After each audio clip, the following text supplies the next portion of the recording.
More proof that black and white can work together, as long as we get paid.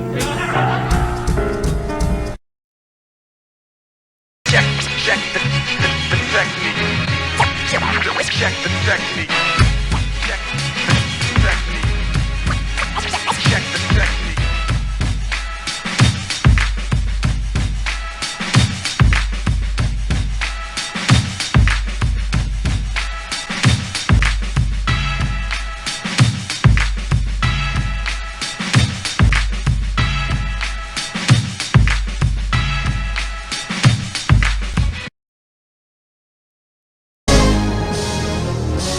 So, the young pilot actually succeeded. This is the opportunity I've been waiting for. Colonel Garma, I have located the Federation battleship. The battleship they call White Base and its mobile suits are at Nevada Base right now attempting to destroy the Thor cannon.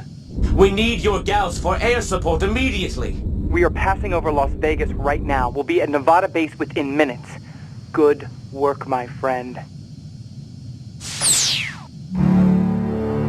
My friend, you are about to find out how deeply my hatred for you and your family runs.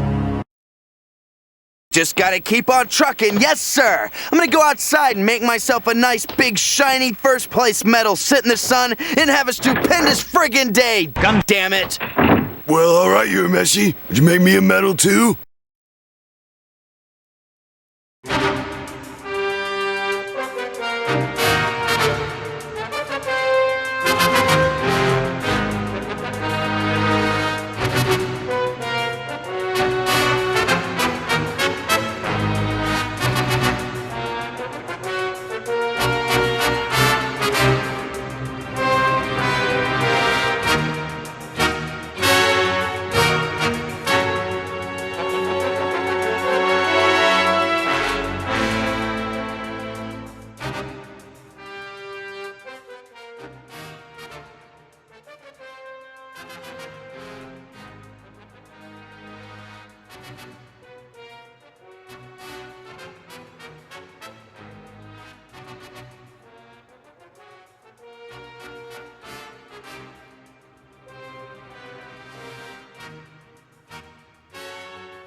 Hello? You're like coming in and out. Yeah, but you're staticky. Real staticky. You're staticky again.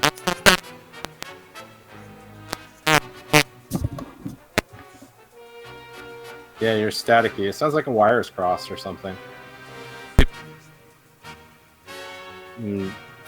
Still. It's getting better, but it's still the same thing. It sounds like you're on a wire or something. Go in and out real quick. See if that'll do it. Like, switch. Oof. Oh my god. You there?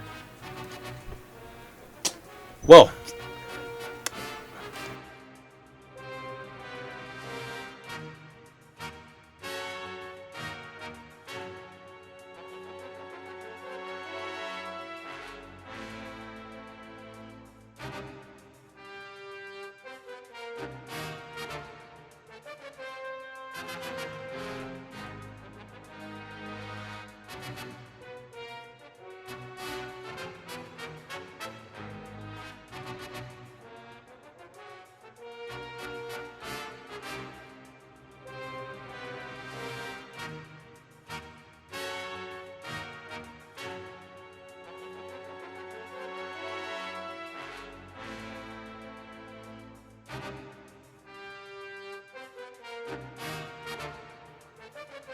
Yeah, okay, you're better now.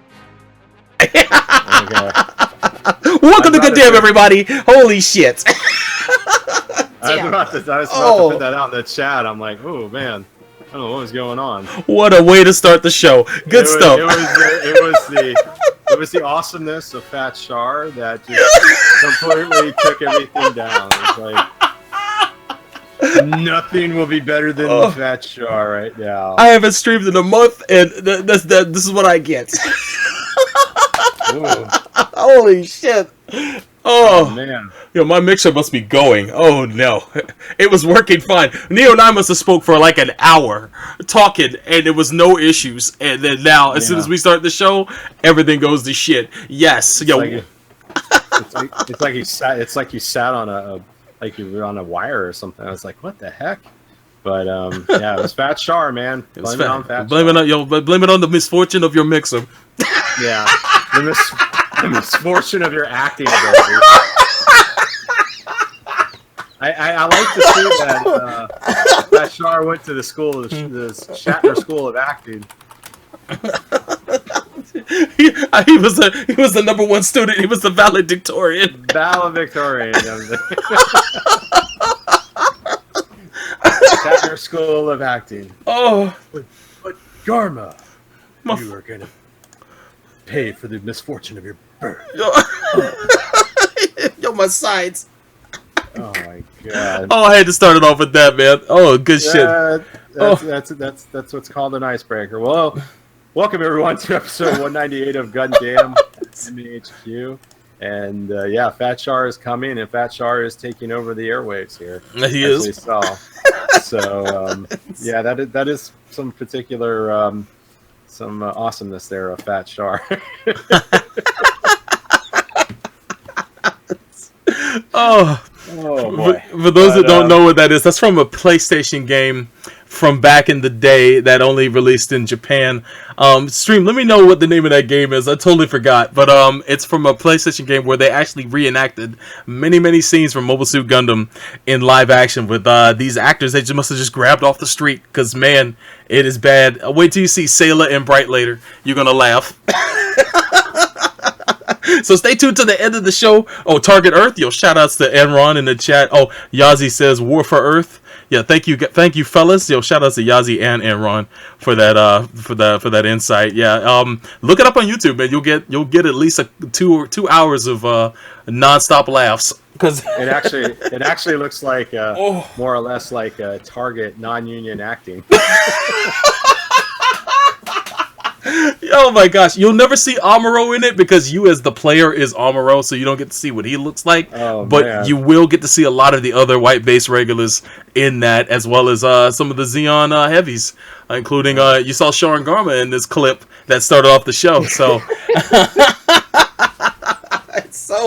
it's so bad. Oh my gosh. Oh, wait till you hear how they say Xeon too. Don't worry. When we close out the show, you're going to see another clip, and I hope you're fucking riveted. I hope you are. But well, thank you everyone. This is episode 198, and this episode we're going to be doing our review of Pacific Rim Uprising, the sequel to Pacific Rim that came out 2014? Is that when it came out? Pacific Rim? Yeah, it came out. It was 13 or 14. It came out in 14, if I recall. I'll look it up real quick. Get the official word. And then, man. Then we'll follow up with the big news. The big news of last week, or actually 2 weeks ago. Legendary Films announcing there'd be a live-action Mobile Suit Gundam. And, of course, everybody says it's all going to suck. Internet says it'll suck. But, Soul Bro, anything as I saunter over to the Larry King Memorial News Studio for some Neo's listeners submitted news? There's some if anything, we'll get to it, but there's some exciting announcements that happened today during Comic-Con, because we're recording this on the first day of Comic-Con 2018. So there's been a Thursday of Comic-Con 2018 for anybody keeping track, because there was some news that dropped yesterday, but we'll get into it. It'll be a few surprises at the end of the news that you guys might enjoy. But Neo, I pass it on to you. Have at it, sir. Well, it's going to be quick, because we'll get to those nuggets very quickly, because the news is a little light, but that's okay. First one here comes from Philly Gundam Fan, and he's got a link here from the Anime News Network. And back in Anime Expo, it was announced that Made in Japan was going to license Votomes and Ideon for release. Ooh. So, yeah. Ideon! So, yeah, I mean, let's see here. What do they got to say? They announced not only they had licensed that anime, but they've also Human Crossing, Blue Gale Zabungu, Harateki Man, Basquash, Yamiro Pasateri, and Maria Watches Over Us. So it looks like this is the first time that I think Ideon's been licensed, but yeah. Votoms was And Zabunga. Votoms was what, in the early 2000s? Central Park Media did that one? Yeah, I was saying you the have mid. You have that, right? I have the box set. Yeah, I've got the tin can box set, the military rations box set. I still own that, and yeah, it was the mid 2000s, I believe, that they released that. But yeah, Ideon and Zabungle, man, that's the first appearances here in the States for those shows, man. That's freaking great. Yeah, but I'm no details on when this stuff is going to be released. But you know, we'll definitely keep you posted as that stuff comes out. I'm actually somewhat happy that they licensed Human Crossing. That's a really good show. For those that didn't get to catch it back when it aired in the mid 2000s, it's one of those slice of life shows that's really interesting and fun to watch, man. I'm a big fan of slice of life anime because it's just it's rare that you get an anime that doesn't have like a really fantastic premise but just deals with real shit and real people. And Human Crossing, it has some fantastical elements, but not that fantastical. It's mostly human interest stories, and if anything, I recommend to people to check that show out and definitely give it a shot, man. And especially since it's coming out here on it's getting re-released over here along with some other good shows. Yeah, definitely. A little surprised about Ideon. Didn't realize there was that much of an outcry for that, but yeah, I guess everybody wants to see where everyone dies. Yo, spoilers. Spoilers, everybody knows. I know, it's only 40 years. No doubt. Because of course that is the show that prior to Tomino did prior to Mobile Suit Gundam. So after Mobile Suit Gundam, but yeah. That's right. It was right afterwards.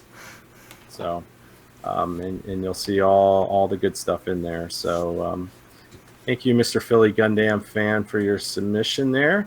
Oh, and the last one here comes from Yazi88, and it looks like it's also coming from the Anime's News Network, and it looks like Tetsujin 28, the 2004 series, is going to be coming out for a Blu-ray release. Let's see if there's any details on that. It looks like not really, not too much. It looks like it's going to be a standard definition Blu-ray disc. It's going to include Genion Entertainment's English dub. Yeah, that's right. It was done by Genion.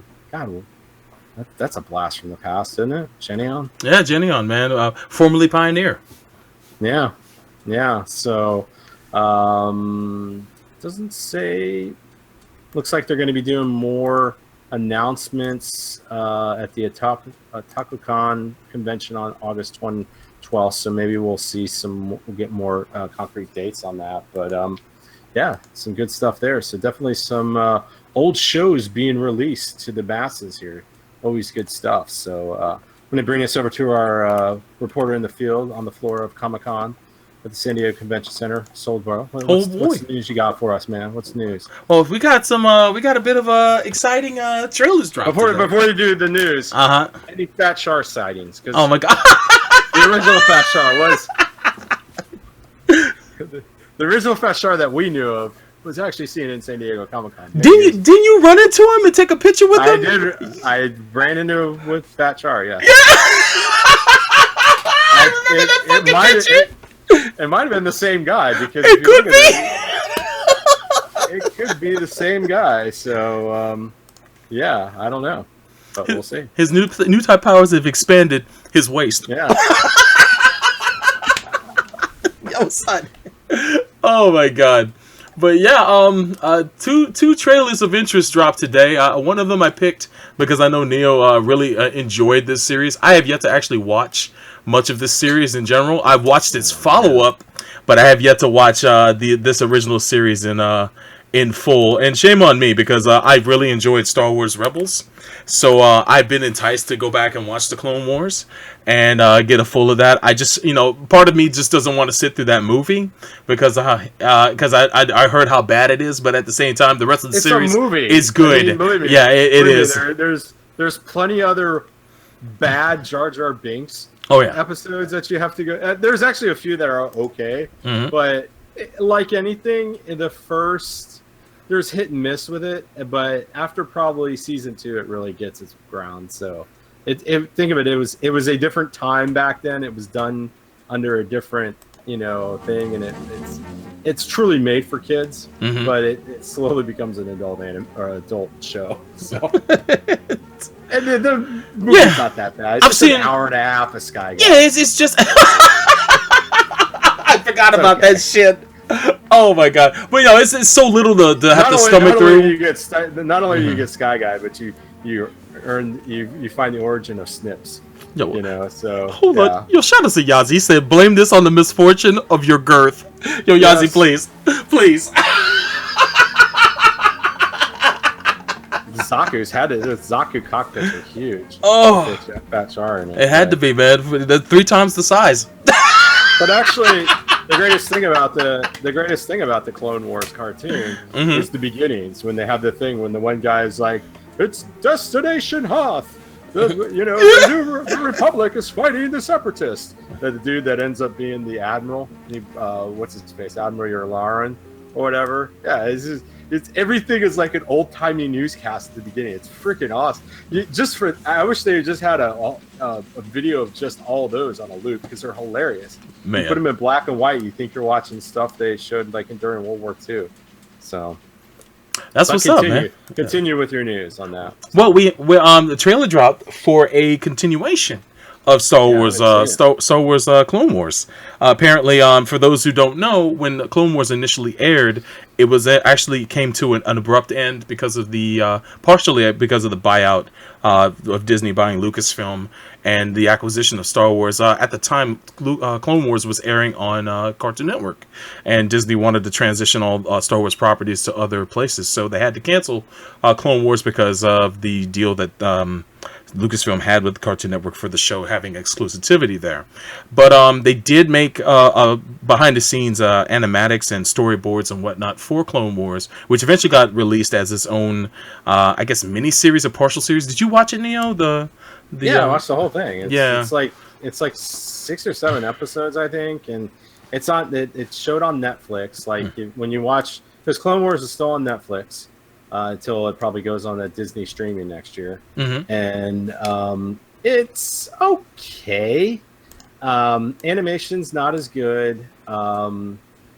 The stories are kind of rushed and a little abbreviated, and if I remember correctly, it does kind of go down a route where you're wanting to see where it goes, but then it ends, so you just don't know. So hopefully they just kind of get rid of that season, and maybe they just make this replace it or something.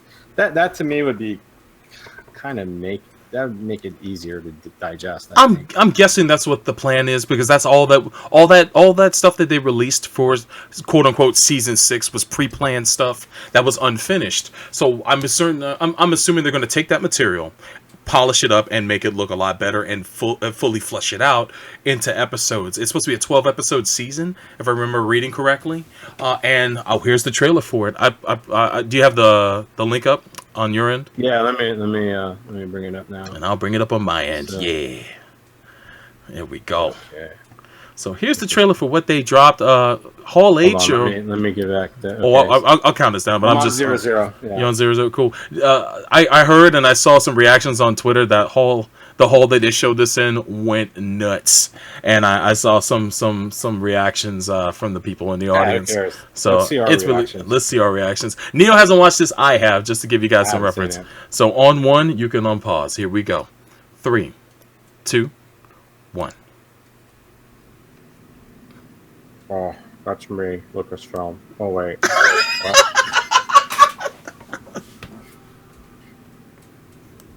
The name's Rex. Still cashing in. Every one of these movies. One of those Star movies. LucasArts. Does not come with a guarantee. No soldier gets the promise of safety. Damn clones. I got a feeling these guys are going to go bad. We call him Fox. Are they? I think so. I don't know where you got that idea from. Your new boss. Sir, yes, sir. Looks like we got ourselves a batch of shinies, Commander. Look around. We're one and the same. Same heart. That helmet at the very end, is that Rex's? Your training is in your blood. the man that got to see this shit to the end, man. This is our war. This can't be good. We need to pull back. Get on the photos.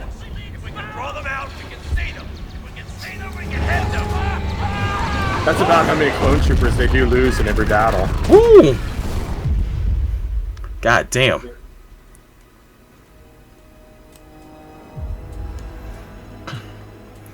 I'm really glad they went back to these, man, and that Rebels, in a sense, drummed up interest, and they must have got a ton of views on Netflix.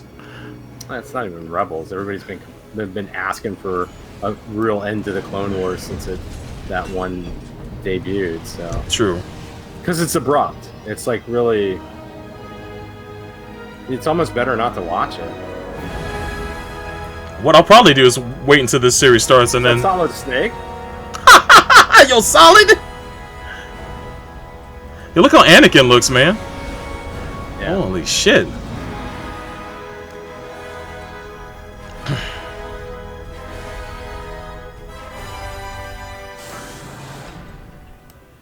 All right, Rex. What's so important that you brought us? Dude, they got him. He's looking like he's about to go to the dark side. Yeah, man.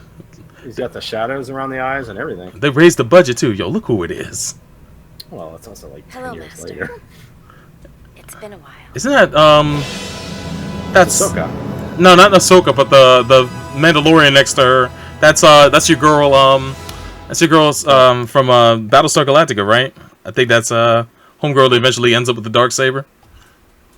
In Rebels. Probably. Yeah, probably. Man. But, yeah, that's pretty cool. Yeah, man. It looks like they definitely stepped up the budget, man. They brought back the old art style, which I know is gonna make a lot of people happy, but the budget looks really. I mean, the animation and the detail looks really good. Bring up the budget, which is cool, man. It's an OVA, guys. A Star Wars OVA, man. Good shit.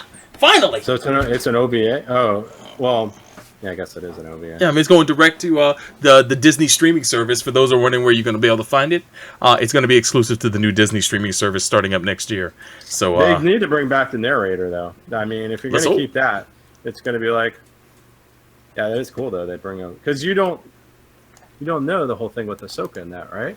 I do know that she eventually leaves the Jedi Order thanks to Rebels. Spoiler! Well, Rebels ruined that shit. Come on, Soul Bro.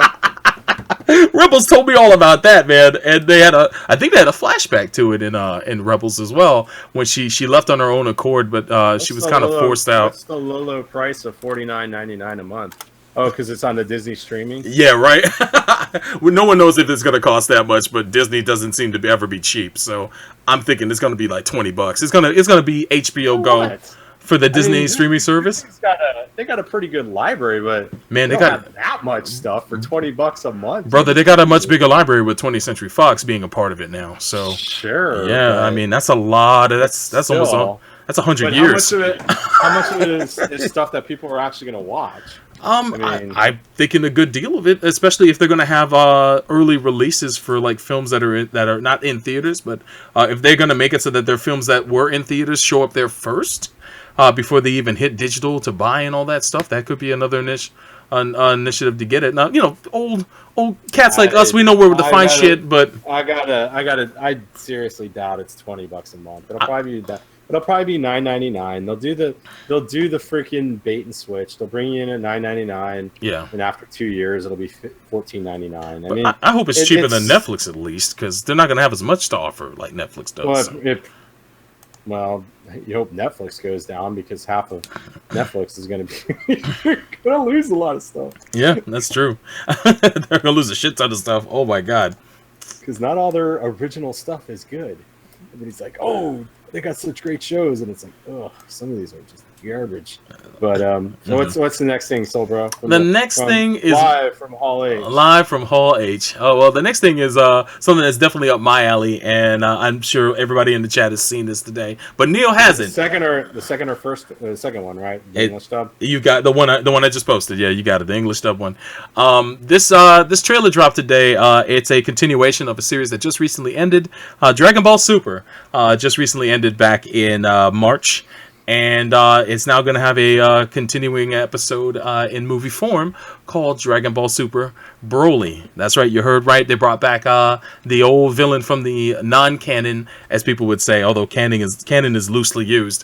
But the Z movies, the most popular villain from the Z movies, as most people would say, Broly is now being canonized into the Dragon Ball Super timeline, and his whole origin's being rewritten and brought up. I'm sure there's going to be some similarities to how his origin was, as long as they don't fucking bring back that stupid shit where he got pissed off at Goku crying as a baby. And he holds that grudge against him his whole life. I don't think that's going to carry over, but I really hope not, because that's like the dumbest thing about him. I can understand if he's the legendary Super Saiyan and he's like the Hulk and he rages out, but that's the one thing about him that bothered me so goddamn much. But it's looking promising. The animation is off the hook. Neo hasn't seen this trailer either, so I'm really excited for him to check this out. And I'll go ahead and pull it up here. I like the first movie. I like the Broly movie. Yeah, I liked it too. Despite the dumb shit about his origin, I thought it was he made a very intimidating villain, and the fact that he was just almost unstoppable was one of the coolest things about him. It's Dragon Ball. I'm not always there for the story. Exactly. I suffered through it just so I could see the fights. All right, here we go. We'll start it on 1, 3, 2, 1. God, what is this? So tell me, Goku, why do you seek even more strength than you have already? The Tournament of Power opened my eyes. No way I can see how different they look now? They look more like the manga components. They tried to really capture the art style of Toriyama for this. That's cool. Yeah, they look straight up manga. Wait till you see the action, though. It's ridiculous. Here we go. That's him. I like his new design, man. Yeah, he looks... I do like the way he looks. There goes his dad. He's wearing Saiyan armor now. Watch this shit. Woo! Whooping that ass! Magnificent. His power level is amazing. Yeah, he got brought back in Super. Woo! Looks like this is going to be tougher than we thought. Yeah, I can't wait. Ooh.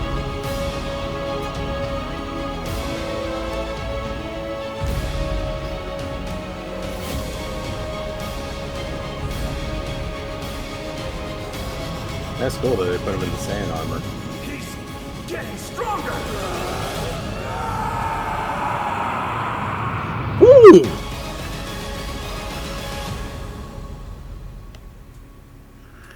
The story of an unknown Saiyan.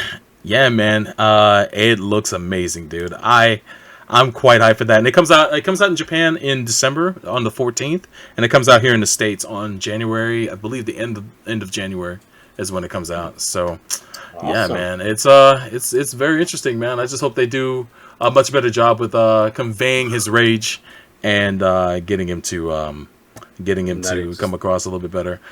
That he's not just a pissed off air traveler, just mad at kids crying. Yeah, I mean, if you see his design, he's now battle scarred, like he's been a dog of war.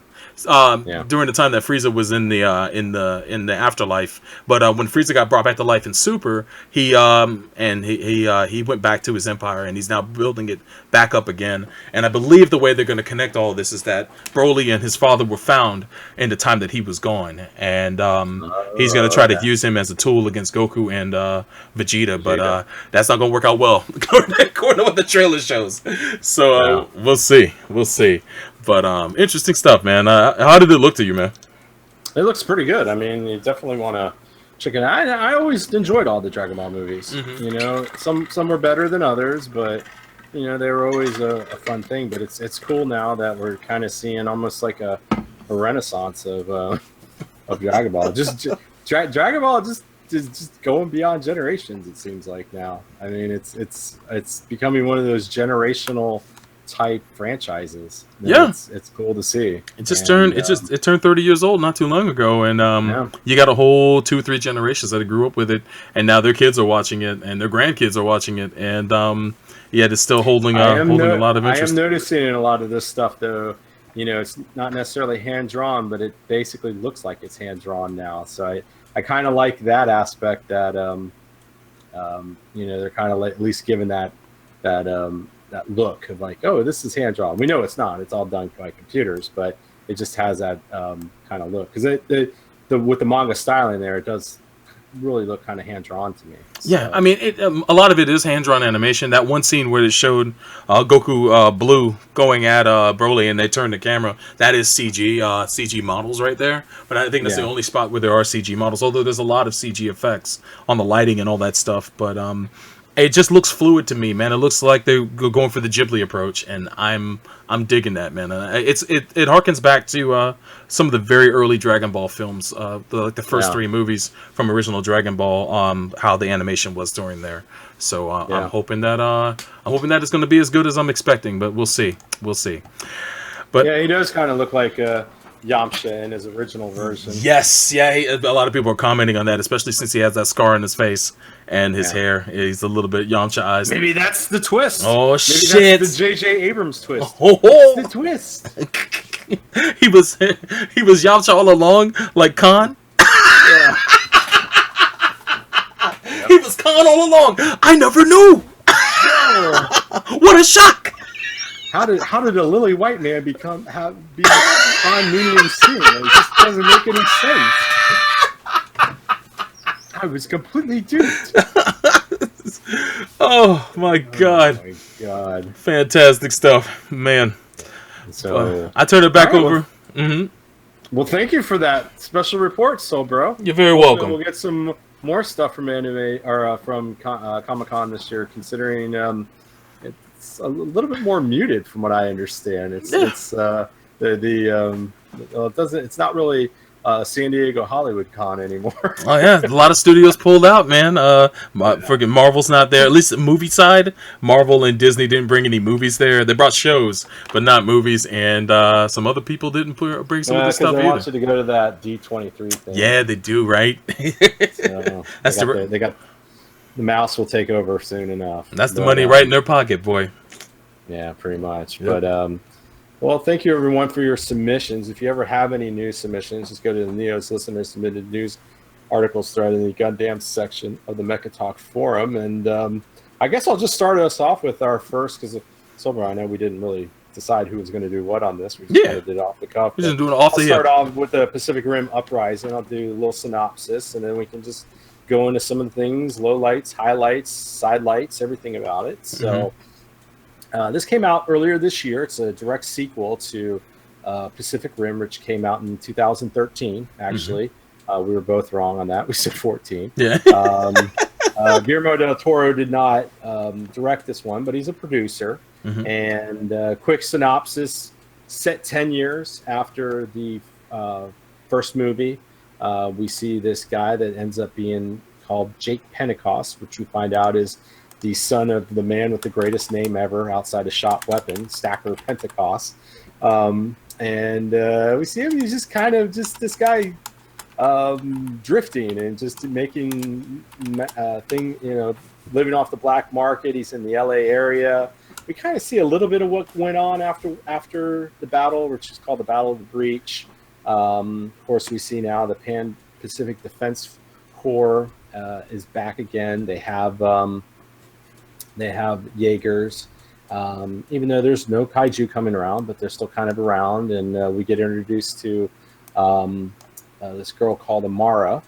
Jake gets kind of scooped up with her because she's got a single pilot Jaeger called Scrapper. And I guess one of the things that they're having in this post-apocalyptic world is that everybody's there's a big black market for Jaeger parts. So a lot of people are doing making their own Jaegers, and basically what the Jaeger Corps is doing is just policing these people. And long story short, they get captured by this Jaeger called November Ajax. I just love the names of these things. They're cool names. I mean, it's not a bad name. It's like November Ajax. At first you're like, but then you're like, that's not too bad. And of course we see, they're brought into the Pan-Pacific Defense Corps. Jake is like, just kind of a screw up, and he's kind of saved by his adopted sister, Mako Mori. We remember her from the first movie. She was one of the main characters, one of the Jaeger pilots that helped at the final battle there. And of course, we find out that Jake washed out of the Jaeger program, and now he's brought back in to keep him out of a criminal record. I mean, that's been done in how many movies? So many movies. So many. We got to bring you back into the military because you're just a screw up, and you know. So we see that kind of fast forward. There's this large multinational Chinese corporation called Xiao, which is pretty much the weapons developer for the Jaegers now, and they're coming up with something that would, it would bother Trace Kushiranada, because what they're offering is autonomous Jaegers. The ability of, well, not really autonomous, but piloted by drones, and piloted by pilots, kind of like what we have now, you know, with those Predator drones and stuff. The guys, you know, controlling it in, you know, Kansas somewhere while it flies over Afghanistan. Oh, yeah. So, you know, that's kind of the thing. But and then we get and we see that Newt, the guy, one of the doctors from the previous show or the previous movie, which helped tap into the Jaeger or the kaiju brain with, what was it, Herman, the other doctor, and they found out out of the breach and some of the plan of what the kaijus were and everything like that. We see that he's working for Xiao, and he's kind of like the chief weapons developer. And of course, the Jaeger program doesn't want to do that, because basically these pilots are going to be out of jobs, and same old things. And the next thing you know, some of these, they're making the there's a Jaeger that comes out of nowhere, and it's called, they kind of designate it Obsidian Fury, which I think is kind of funny too, that they give them a name. It's a rogue Jaeger, and this thing's kind of messing up things. And you know, they engage in battle, and they finally get to destroy it, because Jake and he goes out in, what was it, Gypsy Avenger, and he goes with his former pilot mate, a guy named Jake, who's kind of like just the jock dude that's just all oorah, the military, and Jake, you shouldn't have left, and all this other stuff. But then somehow they're able to put it together, and they find out that the Obsidian Fury is actually controlled by the secondary brain of a kaiju. And they find out that the brain was actually grown on Earth. So that brings up a big mystery of what's going on. Conspiracy. Yes, how could this happen? How could you know, how could this, the breach is closed? How could a kaiju brain do this? And of course, in the meantime, they're going forward with the drone Jaeger program. And what kind of is a scene out of End of Evangelion, we see all these drones show up, and they kind of look like these damn things. And we see that the original computer brains that they have in, all of a sudden, the kaiju brain that's inside of them just takes over, and they just start messing up the Shadow Dome. And you know, these kind of pilot cadets that are part of that Jake was helped training, because when he got brought in, he was supposed to help train these pilot cadets. Now it's up to them to you know, fight the kaiju and take care of all this stuff. They get with the head of Xiao Industries, because up until this point you're thinking, oh man, this is just some evil corporation, because this lady was all into this drone program. So you're thinking it's her, but she's luckily able to destroy the kaiju brains within those drones, but not in the. But during the meantime, the drones that are all over were actually kind of, a lot of them are gathering into the oceans and doing some breaches. And by the time that she was able to kill all the kaiju brains, they were most of the breaches closed except 3. And there was 3 big kaijus, and they were all going to Japan, because they found out that got to go to Japan. They're all going to Mount Fuji, because, and I didn't know this, and I don't know if anybody knows this is true or not, but I guess Mount Fuji's full of rare earth minerals, and rare earth minerals, when they react to kaiju blood, are going to do a toxic gas that Dr. Herman talks about. So of course, all the pilot cadets have to go in, what's left over of the Jaegers that weren't destroyed in the drone attack, and they have to go and fight the kaiju. But how do you get there? What's the best way you think of getting there from way down by like Hong Kong into Tokyo really quickly? What would be the best way, Soul Bro? Carnival Cruise Line. Carnival Cruise Line, Transporter, Hydrofoil. something like that. Hydrofoil boots for these to skate along the water. No, not at all. But luckily, Dr. Herman was creating some type of rocket where you mixed a little bit of kaiju blood and a little bit of rare earth minerals, and it gave you a nice, quick blast off. And so the Jaegers get there. A couple of them get knocked out of commission. One of the pilots is killed. A couple are hurt. Meanwhile, we find out, why did these kaiju brains go? What's going on? We find out that poor Newt has been taken over by the precursors, who are the the masters of the kaiju. And they took him over because this idiot has been. Remember in the first movie, he drifted with the kaiju brain. He's been. You think at the beginning of the movie that he has a wife, and you find out the wife is actually a kaiju brain in a jar that he sits there and gets with every night, and he's actually the one behind everything. Meantime, these three kaiju, as they're going to Mount Fuji, they get engaged with the Jaegers, like we said. Big battle ensues, and then what can make things worse, Solbro? What can make things worse than three kaiju? 17. No, those three kaiju becoming one big kaiju. They formed Voltron, boy. Mecha kaiju. They sure did, boy. Holy shit. Well, they're more like Getter Robo or something. Yeah, there's only three of them. Yeah. So all the Jaegers are knocked out of commission except for Gypsy Avenger. Nate gets hurt, so who comes in to help is Amara. So Jake and Amara, they go way up into space, and then they come back down, and they do basically, I don't know, what type of punch would you say that is? It's not really a rocket punch. It's like an atmospheric drop punch. Yo, it's a Geki Gang punch. That's what it is. Yeah, so I wish. We basically drops on top of the kaiju, kills the kaiju. The end, but now we got to wait because we think there could be more problems going on, which hints to another movie. And of course, Newt's captured, and he's talking a bunch of stuff because he's basically possessed by the precursors. So yeah, that he threatens Jake at the end, and Jake basically says they're now going to be the next time humanity's going to be the ones attacking the precursors. Oh shit! The end. Oh hell yes. So bro. Oh, and by the way, spoiler alert if you didn't. Oh yeah. I'm glad you do that at the end. Yeah. Re-entry punch. Yeah, that's a good one. That's definitely a good one. Yo, word to Mecha-san. Good shit. Yeah. So Solbro. Uh-huh.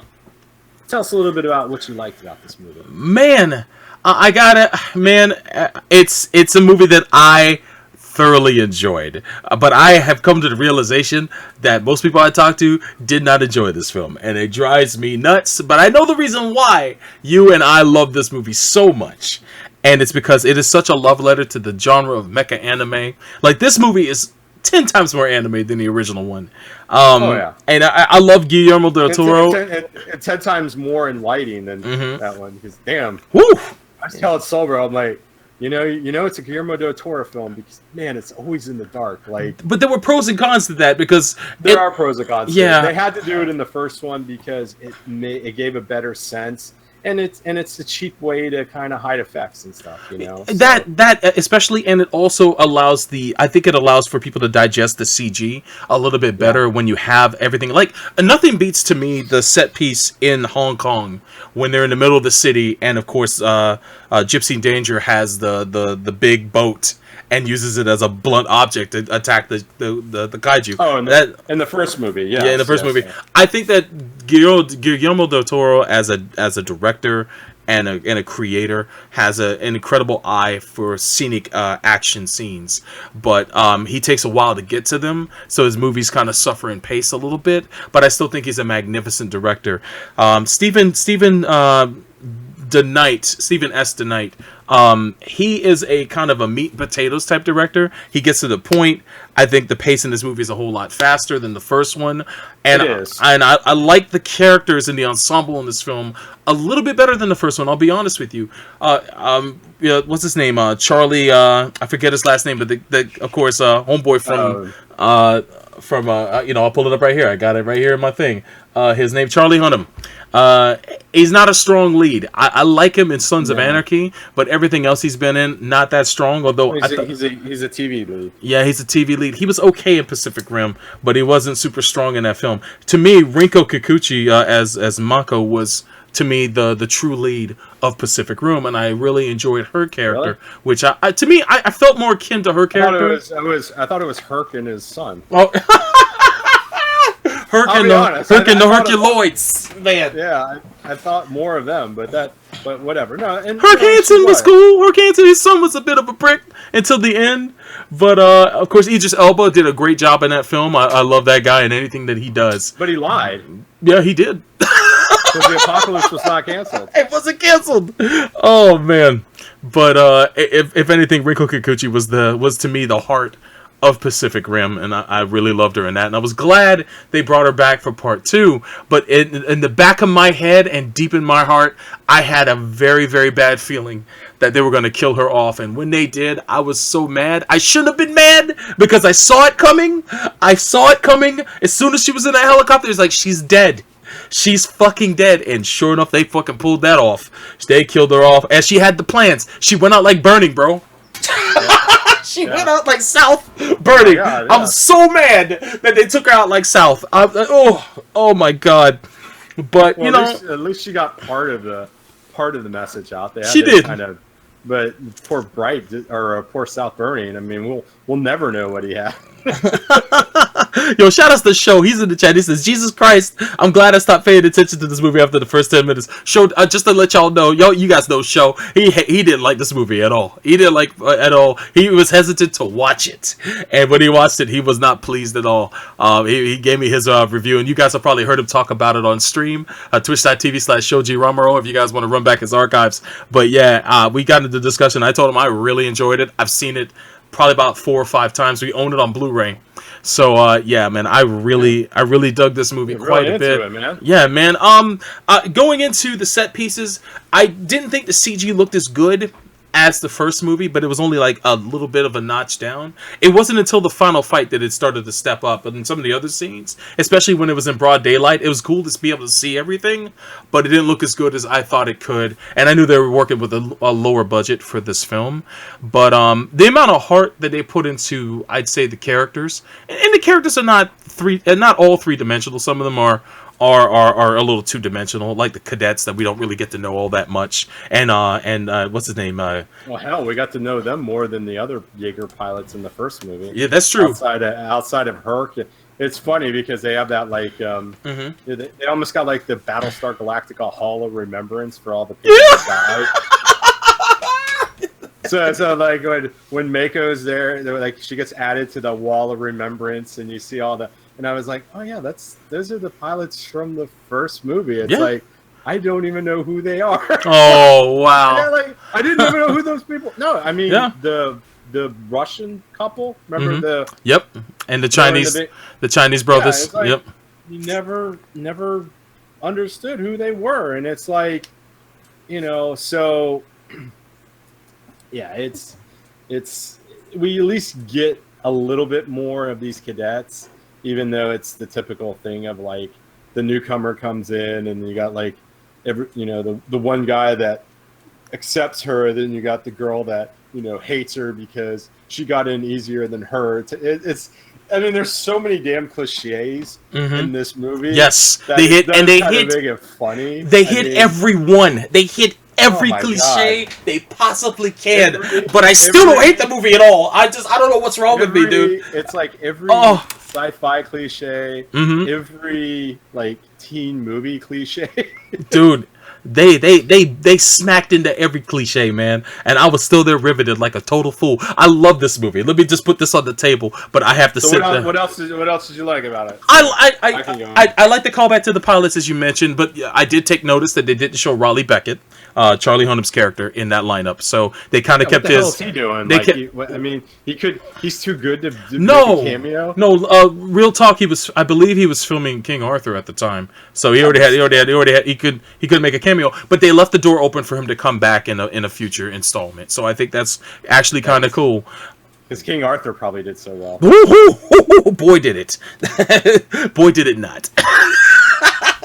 But yeah, they kept the door open for him to come back, so I thought that was dope. I didn't see Herc Hansen in the lineup either, so I thought that was cool. I'd like to see him come back.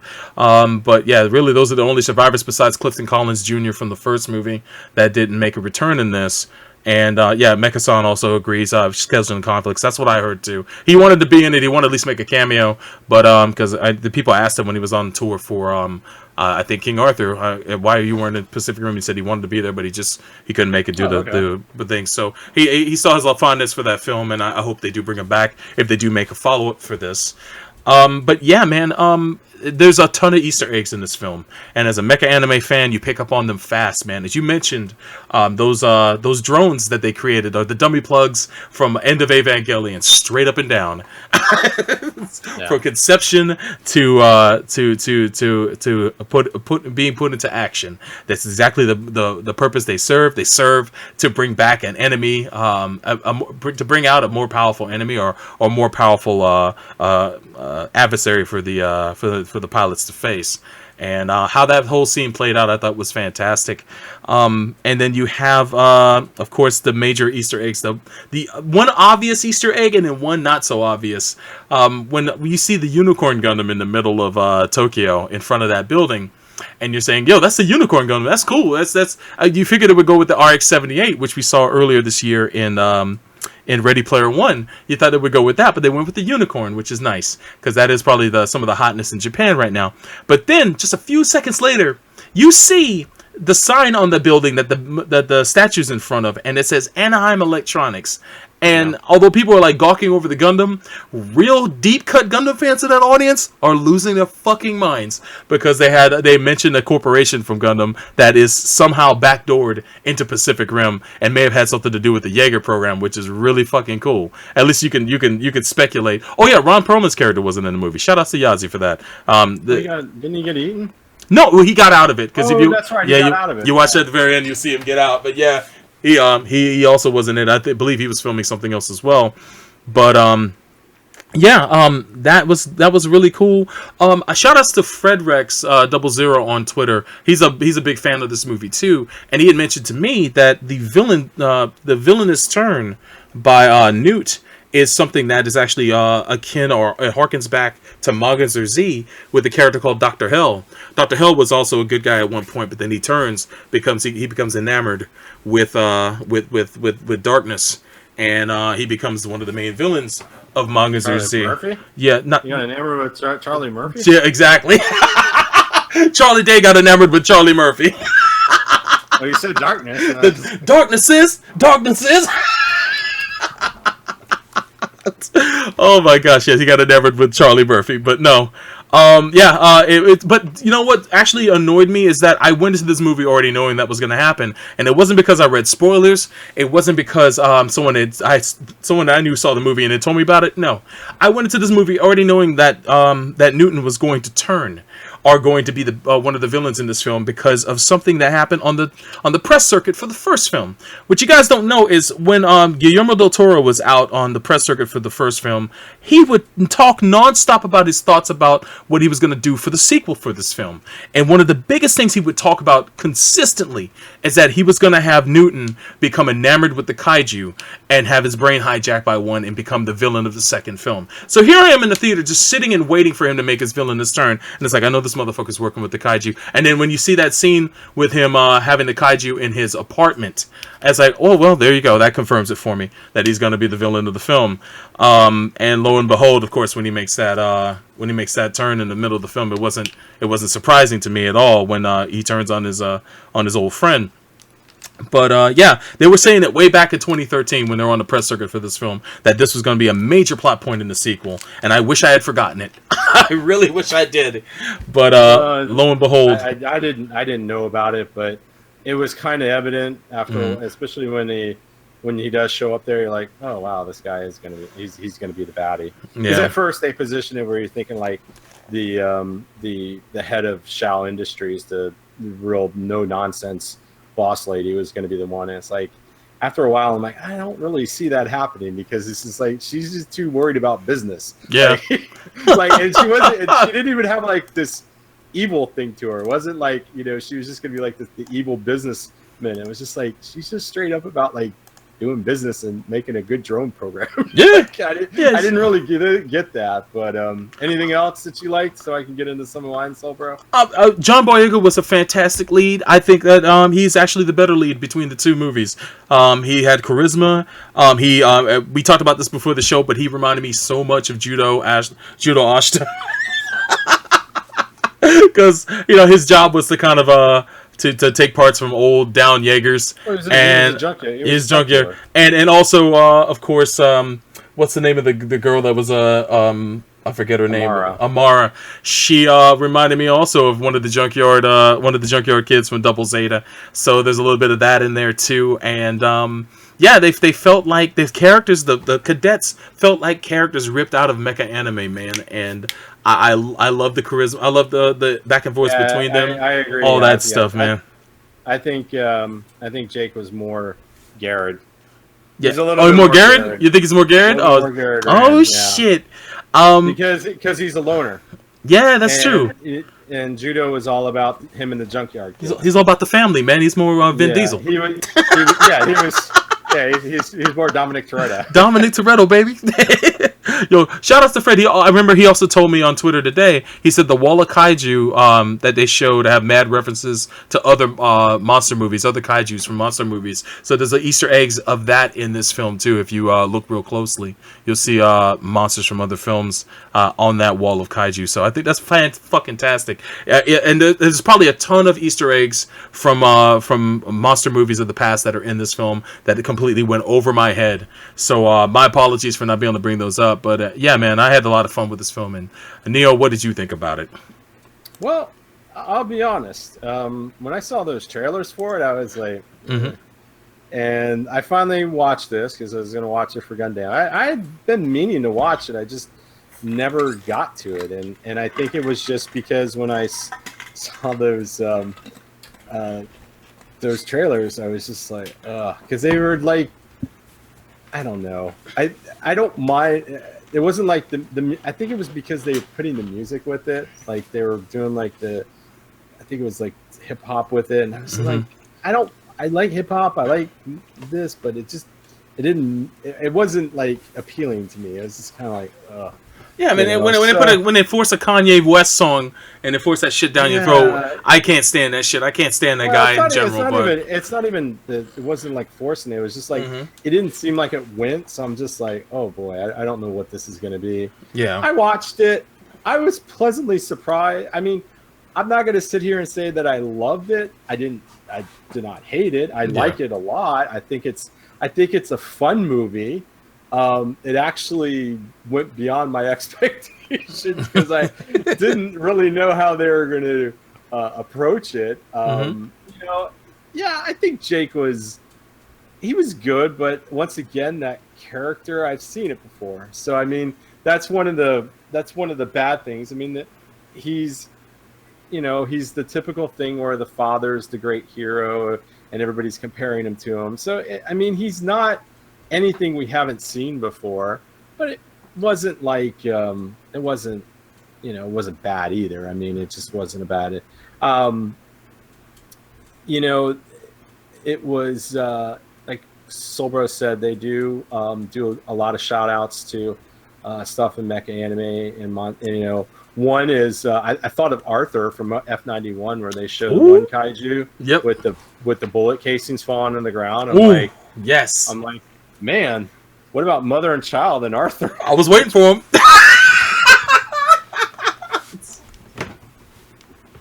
So yeah, I saw that. I mean, that was there.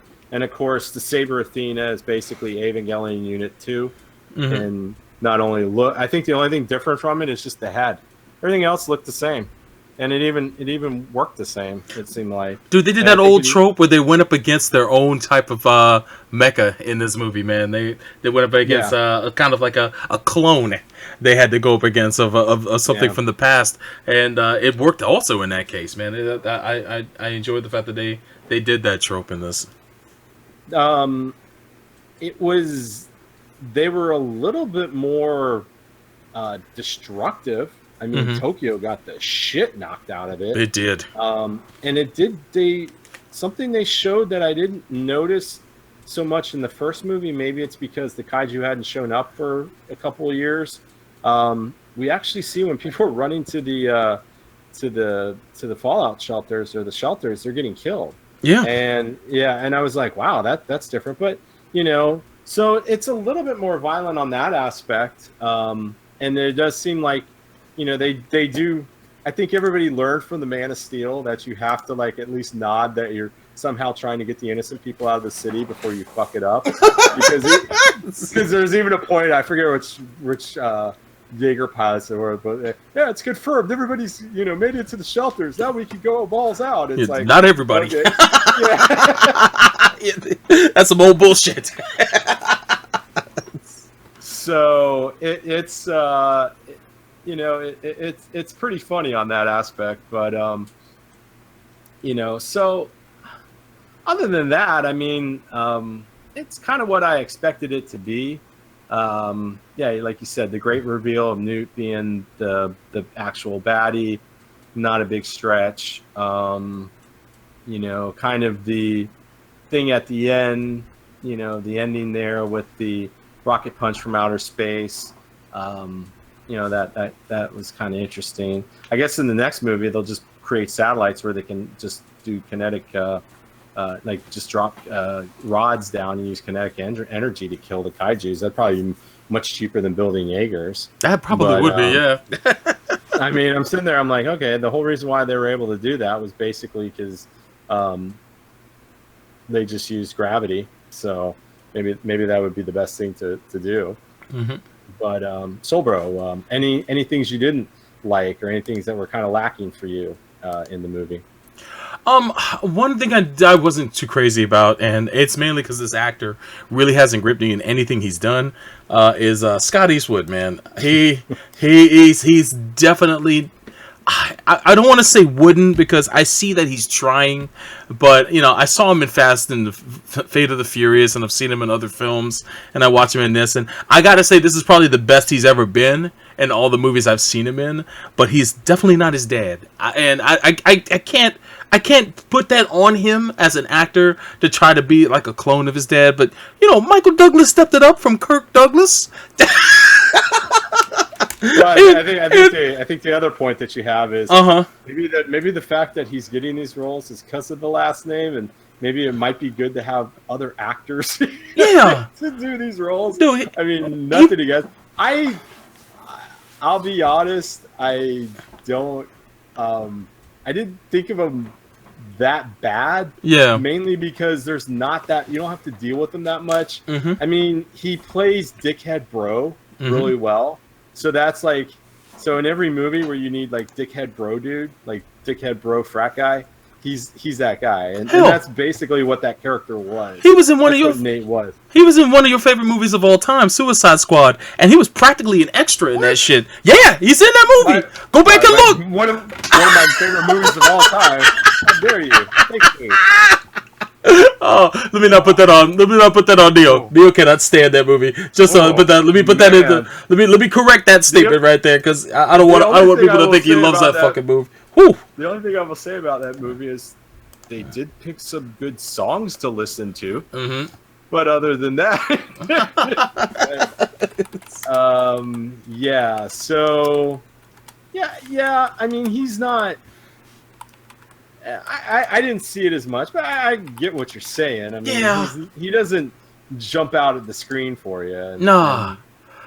Yeah. So. Unfortunately, I see him trying. Maybe he's just still trying to find his rhythm and his time, but he usually ends up playing the same character, some straight-laced killjoy. Although he became a better character throughout the film, so I did see him warming up, and it was cool that there was that friction between him and Jake at first, because they used to be boys and then they weren't, and you have to have that trope in mecha anime, but they worked it out. But still, he's definitely he's got a ways to go as an actor when it comes down to it.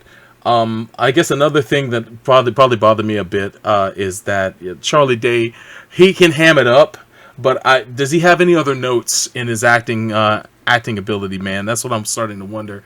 And being like crazy neurotic, crazy guy. Exactly. Yeah, that gets a little old too. Yeah. I still like his character of Newt, and I thought it was cool to see someone who was a good guy in the first movie become a bad guy in this one. I wish I didn't know this going in, and I got to discover it as the movie went along. Although it's easy to pick up on as you watch the film, but going into the film, that kind of hurt it. But that's on me. That's not on the movie itself.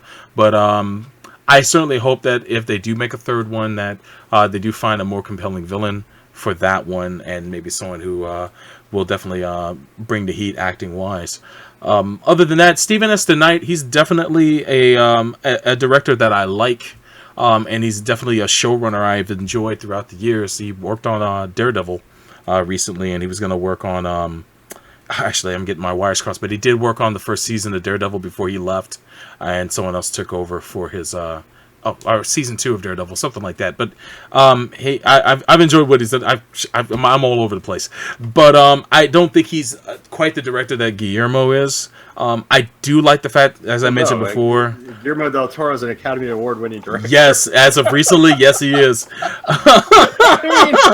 He's been nominated prior to that. Right? That is true. That is true. So, but DeKnight hasn't directed too many movies, and this is one of his big budget shots. So I think he did an amicable job with what he had to work with. But I certainly hope that if he gets another shot at one of these movies, or in another movie in general, that he kind of differentiates himself from other directors. This movie was shot. I'm not going to say flatly, because it wasn't, but I was expecting a little bit more spectacular flair to the way some of the action scenes were shot, and they did bring it in the third act. They did bring it in the third act, but some of the action scenes fell flat for me in this movie. Like the fight on the ice glacier was one of them. It was cool, but it really wasn't a lot to write home about. I think they could have done that a little bit better. Maybe some of more of the fight could have been underwater. And I'm just really nitpicking here. I'll be honest with you. Well, I mean, like you said though, too, it didn't have as big a budget as the first movie. Yeah. So maybe that's a product of a smaller budget. I don't know. So. Yeah. Anything else you didn't like about it, Sobro? Like I said, I'm nitpicking for the most part, man. You don't have to nitpick just to find something to say. The music didn't hit as hard as I thought it would. For the most part, but Ramin Djawadi, the guy who did the music for the first film, he didn't come back for this one, unfortunately. So they got another person to do the music. Matter of fact, that person is Lauren Balfe, who I'm not familiar with their work at all. But if anything, I would do on the cheap. Yeah, he just pretty much tried to resurrect music and themes from the first film and add a little bit of his spin, but it wasn't nearly the really good score from the original film. So other than that, those are like my critiques there. Overall, though, I had a lot of fun watching this. Okay, well, a couple things that I didn't really care for too much in this movie.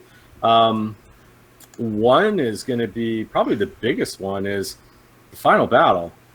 Went on too long, and I think they could have made it a little shorter and use some of that time to maybe expand at the beginning, maybe expand a little bit more in the world, because I feel like, yeah, we got kind of a taste of what was going on in that short montage at the beginning when Jake's kind of talking about stuff. Mm-hmm. But I still wanted to kind of see a little bit with the military, what their deal is, a little bit more of, this drone program. Maybe they can go a little bit more into it, because it seems like that would have been a cooler thing to kind of discuss. The other issue I had with the final battle is, like, okay, so these Jaegers have problems with the kaiju that are basically when they're separated, and then when the kaiju become one, basically takes them all out except for Gypsy Avenger, and then Gypsy Avenger kind of at the last minute, it's getting messed up, and then they do the fall from space thing, and as it's cool, it's just kind of one of those situations of like, okay, like 2 minutes ago you couldn't stop this thing, and now you're able to knock it out like nothing, and it seemed a little flat. It had some good pieces when it comes to the some of the battle scenes, but in the end it was just kind of, okay, they're too invincible, and then, oh, we're getting to the end of the movie, we need to make a quick end to this thing. So that to me kind of bugged me. I wish the character of Amora, they would have expanded her role a little bit more, because yes, we get to see that she does, she syncs with Jake at the end to help destroy the Mega Kaiju. We see earlier in the film that he's helping her with the bridge initially. We know that most likely if there was a third movie, I could probably see her as being his co-pilot, but it just seemed like she seemed kind of interesting a lot more too, because she created her Jaeger from nothing. So it's like they had a little bit of her in there when it came to some of the stuff with how the Jaegers worked and everything, but it seemed like she could have had a more of an expanded role. I really felt that that she should have played a bigger part, and it just I don't know. I didn't speak too much on her character, but I really liked her character a lot throughout the film. Yeah. I agree with you. I do believe that she should have been in it a bit more. Scrapper was a fantastic mech, by the way. I love the design of Scrapper, man, especially when it transforms into a ball and then rolls all over the place, and then it ends up playing such a big part in the finale. I thought it was really a nice callback to the start of the film, and it makes me wonder if that's going to become a prototype for like helper bots for the Jaegers later on, because I think that's a fantastic idea, especially since they could be controlled remotely by like drones. So I think that's pretty cool. Yeah, so I mean that was that's some of the big things. Yeah, of course, some of the other stuff when it came to the CGI, and some of it wasn't as crisp. I do kind of agree with you. The battle in the on the frozen lake was kind of like whatever. Yeah. Like I get kind of why it happened, but then it just really didn't do much. And that's the thing. It's almost like they were having a hard time trying to kind of fill time, and they felt the best way of doing it was just to put more action in. Because I'm sure. One of the big complaints of the first movie was it didn't have as much action. Mm-hmm. One of the other things too is, and I just don't know if it's because of the two different directors, you kind of lose the sense of scale. Like it seemed like in the first movie, the scale of the Jaegers was presented a lot better, and the kaiju was a lot more. Like in this one, they're big only because I'm using reference points to see that they're big. Mm-hmm. But in the end, it wasn't anything that I couldn't get over. And other than that, I mean, if they had, it would be nice to have kind of, I think too, the military person. We had it in the first one with Stacker. Mm-hmm. It would have been nice to see somebody kind of bring up, because I know basically it seems like after that commander got killed when the Shatter Dome got thing. I mean, I get that, but it just seems like you think there'd be a little bit more presence there, because all the leads are pretty much gone. I mean, so yeah. And it would have been nice to get a little bit more of a teaser at the end, even though when Jake's saying that we're gonna bring the fight to you. that yeah, that's actually a negative for me, and I meant to mention that. I thought that was really forced in. I thought that was it is forced in so hard. Yeah.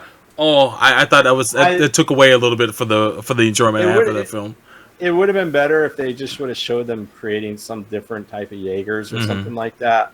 That would have been a little bit cooler. Because it does kind of like, it's almost like you were talking about earlier when Guillermo del Toro kind of let the cat out of the bag with, Newt. I see Newt being the villain in the sequel. Yeah, it's kind of the same thing. Like, we know now if there is a sequel that they're going to take it back to them. So, it's just one of those kind of crazy things. So, but Bro, anything else before we get to our ratings? Fred brings up a good point in the chat.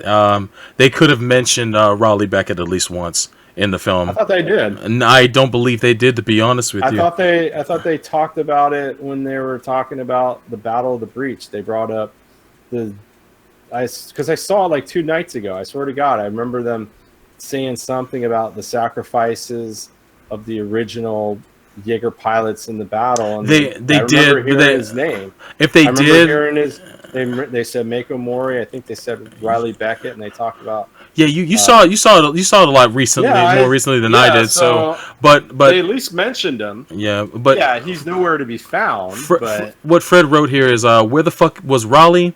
Like, the dude saved the whole world almost on his own, and no one talks about him. Yeah, there could have been a bit more mentioned about Raleigh in the film. I think it's just a little bit. Well, not really, but I mean, and that could be just maybe that's part of the thing with the government too, because in this world, in a lot of ways, the person that really did everything was Stacker Pentecost. He gave up his life to blow up the breach. So, but the winner would get mentioned too. Amuro Ray got mentioned all throughout Zeta Gundam. Well, this isn't I'm Gundam. just saying, like, it's not the first time we've seen a hero from the previous thing get mentioned in a sequel.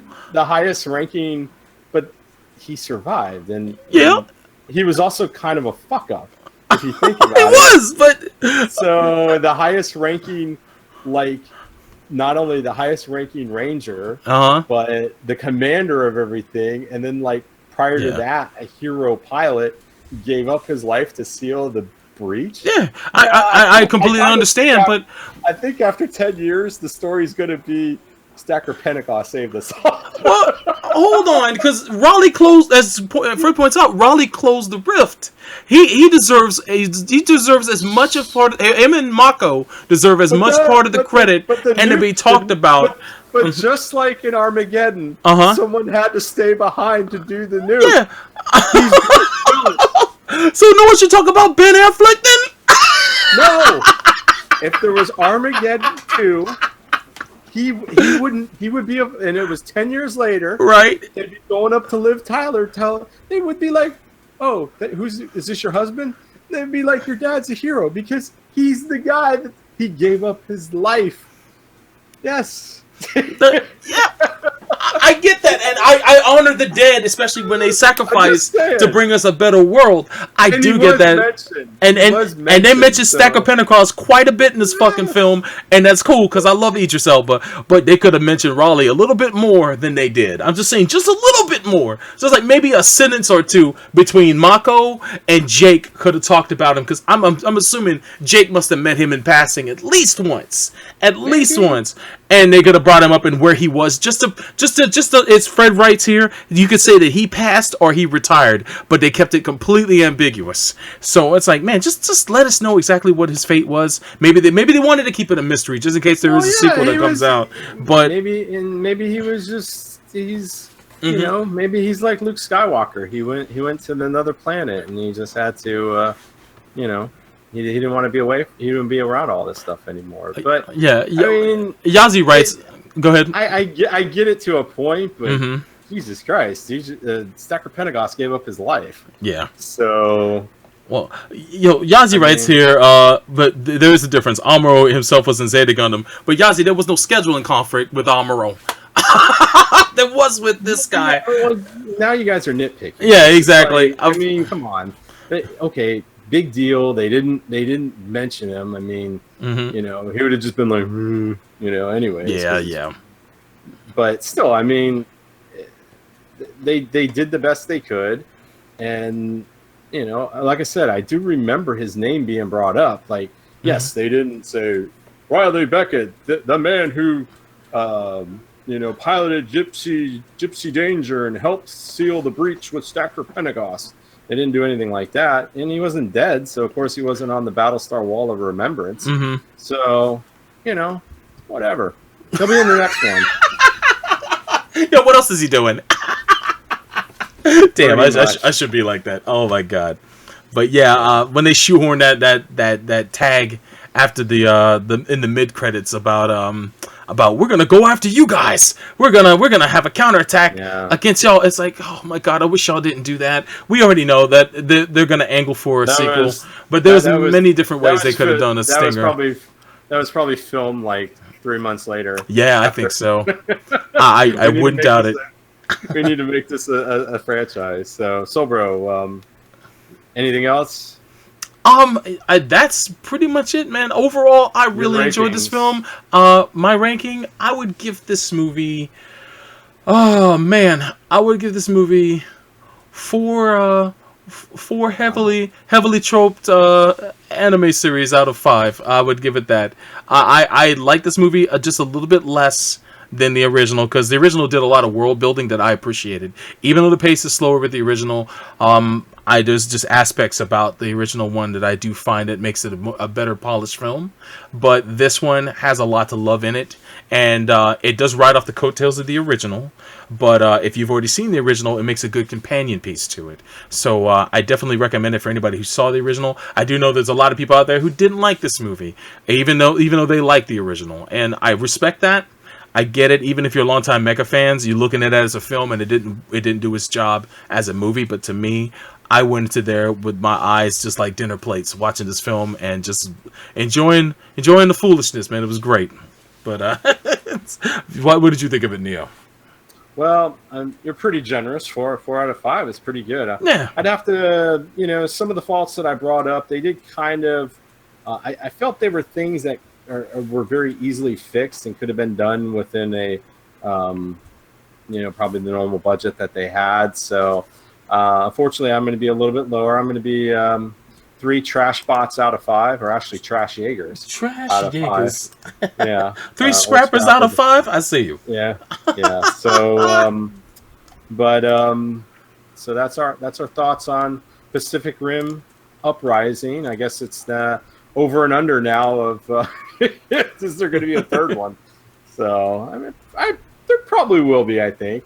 I mean, it probably did decent in the box office, and I'm sure home release maybe that helped a little bit. I don't know. Well, according to Wikipedia, the budget was 150 to 176 million, and the box office was 290.1 million. So that's actually not all that good.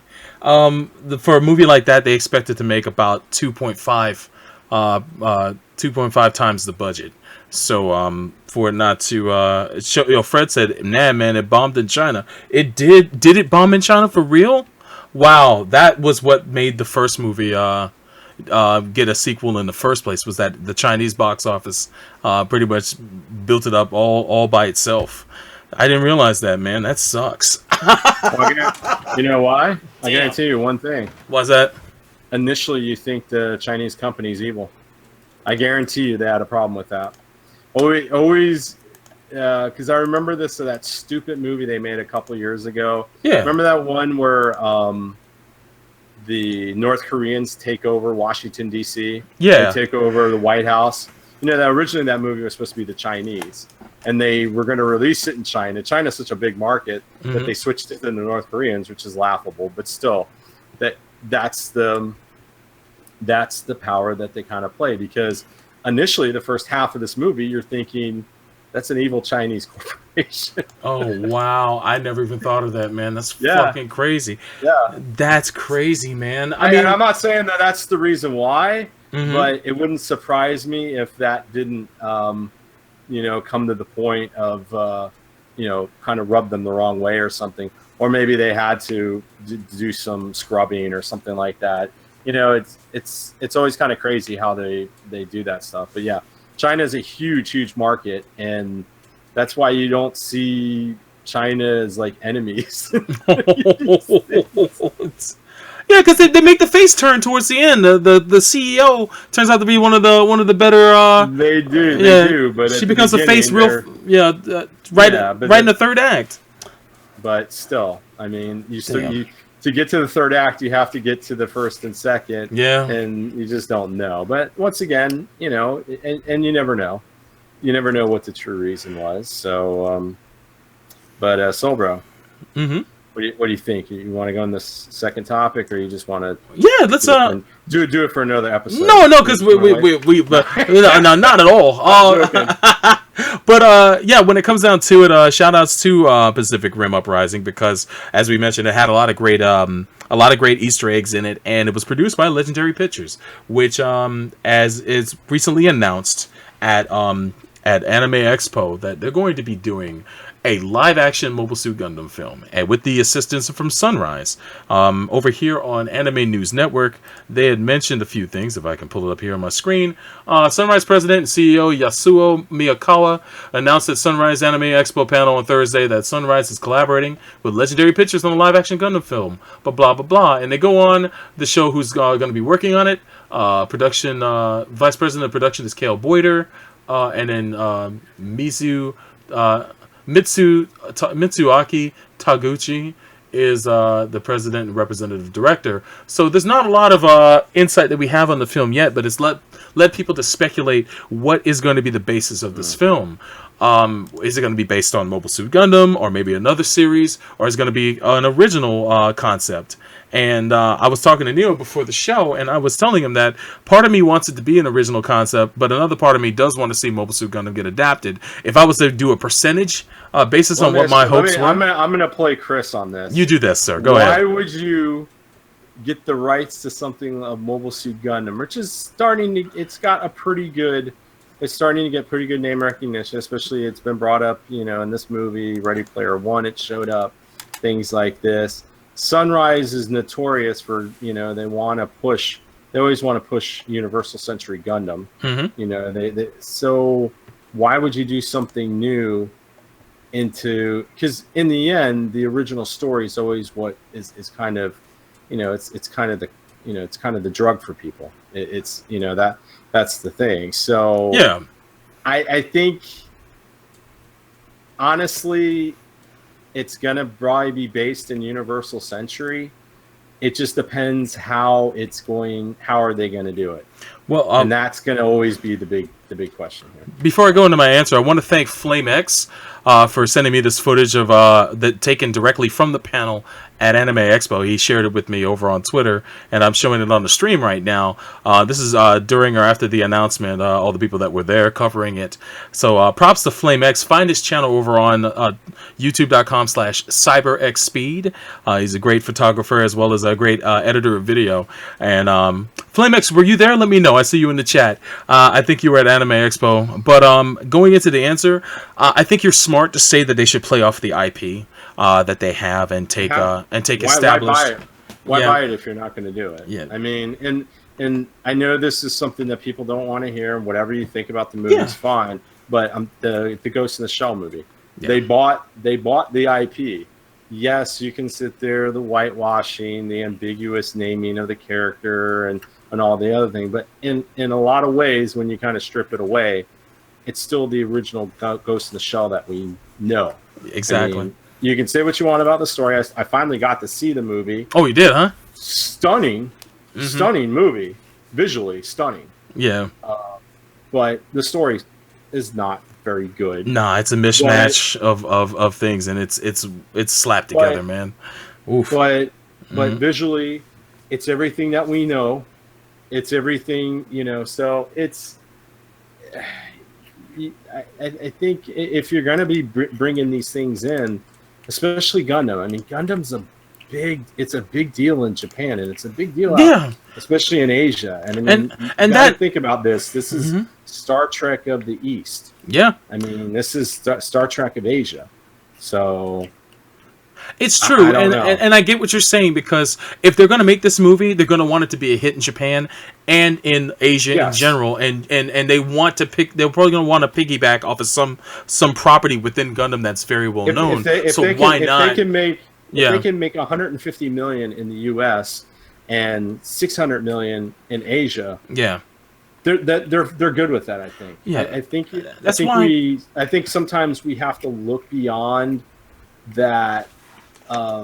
These movie production studios, they look at the totality. They look at it globally, and just because just what we said with the first Pacific Rim movie, it did okay in the United States, but what got it to its sequel is it did blockbuster in Asia and China. That's right. So, this is what's kind of driving these things, because we also know too, how many times has something come out that's been a couple years ahead of its time? Yeah. And people come back, oh, this was actually a pretty good movie. So my thought is, and once again, we're just speculating. But I think that it'll be Universal Century. I think the fans out there have to be open-minded, because in a movie, as a movie, they're going to be in a weird task of, if they're going to be doing the original story, they're going to have to pick up some point that they're at and maybe do it where it's a self-contained movie with the possibility that it's going to be a sequel, and the fact that the cast is going to be different, because they're all going to be older. Armoro, hate to tell you, Armoro, if they make this movie, no matter what, he's not going to be 16. Oh, everybody's getting aged up.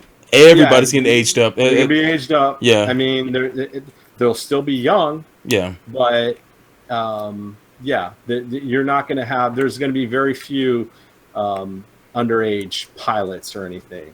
I mean, I'm of two minds about it, man. I completely understand the necessity of using an established story and making the story based upon that. I think that's the quick and easy road, and that's not a bad thing to do.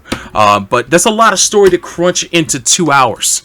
It really is, and maybe they're only going to take part of the story and adapt it, and then leave it on kind of a cliffhanger, or at least somewhat of an ending that will keep people interested and maybe rouse interest for a follow-up that sees the continued adventures of White Base throughout the 1 year war. And I think that would probably be the smart way to go. I think that's at the end of the day, even though it's the easy road to do, it's going to be extremely difficult to get that story across to people when there's so much build up to the story in the first place. The 1 year war had so many things that built up to the conflict. But you're also falling into the trap, bro. All right, you're falling into the trap of the fan. Okay, you're the diehard fan. I'm too inside baseball. Is that it? Right. No, and you are. But the thing is, they're making a movie for the masses. They want there's. Everybody says, oh, well, they're just because it's an established story. Yeah. There's also probably, these companies, when they make announcements like this, it's one thing just buying the IP and sitting on it and not making it a big deal. But when you're making an announcement of something, and once again, we've seen it before, announcements have been made and nothing's ever come out of it. So once again, we got to kind of take this for what it is. Yeah, grain of salt for now. Yeah. They're seeing something that they feel that they can do in a mass market thing. If you boil it down to its essence, Mobile Suit Gundam's always a war drama. It's always a political war drama, and so if they go more in that route, they could do it. And I mean, there's going to be changes, but I mean. But that's the thing. They could do this in a way where they got to introduce people, but still have a contained story. You're bringing it because everything that led up to the 1 year war. So, but I mean, think about the original Mobile Suit Gundam show. I mean, the first 10 episodes, it's that quick snippet of 30 to 45 seconds of. The war between the Federation and Zeon, happened. It's been going on for this many months, and now it's a stalemate. That's always been the good thing about it. It's a 1 year war. Yeah. So that's what makes it kind of good. So they could do it it's gonna. The biggest thing is what overall arc do they do? Do they do Escape from Side 7, Escape from Luna 2, Escape to Jaburo, Escape out of Jaburo? What do you do? Actually, that'll be the big thing, but that's why they have these good Hollywood writers. I think if they wanted to really wow people with this property, they used to do something back in the day where they used to make original trailers to introduce a film to people. Original concept trailers, like Strange Days did it. They took a monologue from Strange Days and made a trailer out of it, even though it's not any scenes you could see in the film. And other films have done it too, where it's not footage from that. What I would love them to do, if they were to adapt Mobile Suit Gundam, and they wanted to capture the audience's attention, here's what I would do as a director. For this original trailer that I would make, I would have it smash cut to Amuro slapping Frau Bo as she's freaking out because her mother's had just died. They're in the middle of this chaos that's going on Side 7. You're seeing it from his viewpoint, so you're not even seeing the actor playing Amuro. You're just seeing him talking to her, and then he leaves her behind, and he's making a mad dash to the Gundam while all this chaos is going on with all the Zaku doing this fire. It's shot almost like The Shield, how when you watch The Shield, you feel like you're in the shit with them because the cameras are so close and you feel like you're on the floor. You're almost like it's like shot documentary style while you're there, and he's making that mad dash to the Gundam because he knows it's there. And then he gets inside of it and activates it, and then when he activates it, the camera pans out, and you see the Gundam rising off the platform, about to take on the one of the two Zakus. I think that would be an amazing trailer to get people hyped, because you get to show the Gundam in the trailer, you get to show the world that they're in, and then you raise people's interest with that teaser trailer to get them interested in seeing the film. Legendary, if you're listening, I hope you take that to heart. Just credit me in the credits of the film. Special thanks. Oh. They won't. So, damn it, man! Just for the trailer, not for the film itself. The film shouldn't be like that. Although I would like to see a different point of view for like scenes inside the white base, where it is kind of handheld camera type stuff, and then the battle scenes are filmed like a war movie, where when you're out in the when they're fighting in the mobile suits and there's large scale battles going on. I wanted to look like Dunkirk. I wanted to look like Fury. I want them to take pointers from those films and make it look like that. Mm-hmm. So Legendary Pictures. Yeah. It says, okay, so I'm reading the article here that's on the Anime News Network, and I read the other things. So this is a live-action Gundam film. Does that necessarily mean it's going to be on the big screen? Maybe they do what they did with Battlestar Galactica, and they have their movie, and then you have... I mean, there's no other things on this. I'm just kind of... just kind of throwing it out, because I'm not seeing anything where it's saying... a big budget Hollywood movie. I don't know, does Legendary Pictures, are they allowed to do stuff on TV? I mean, I would think, right? It's just a production company, right? I'm not familiar if they have TV productions. They probably do invest in television shows, but Legendary is under what? Warner Brothers? Legendary is his own company. It's their own production studio. Warner Brothers was a distributor of Pacific Rim, and Universal was the distributor of Uprising. So yeah, they work with major studios for distribution, but they produce their own movies. Legendary, for those who don't know, was recently bought out by a company in China called Wanda, who is the biggest proprietor of movie theaters in China. They're a multi-billion-dollar company. They bought Legendary from the guy who founded it, and now they're running the company. So it's a Chinese company that works to produce movies in Hollywood and around the world. So they're pretty big, and I like the fact that they have this movie. There's less of a chance that there's going to be what I like to call a Michael Bayification of the film. Why is that? Well, how do you know? That may end up being the point too, because these movies have done well over there. So I know, and that does scare me. But I hope they do find a different director. Here's the thing, though, too. Yeah. I think this is another thing that people have to realize. Okay, so they're doing a live-action Gundam. Mm-hmm. Right. You're gonna go watch it.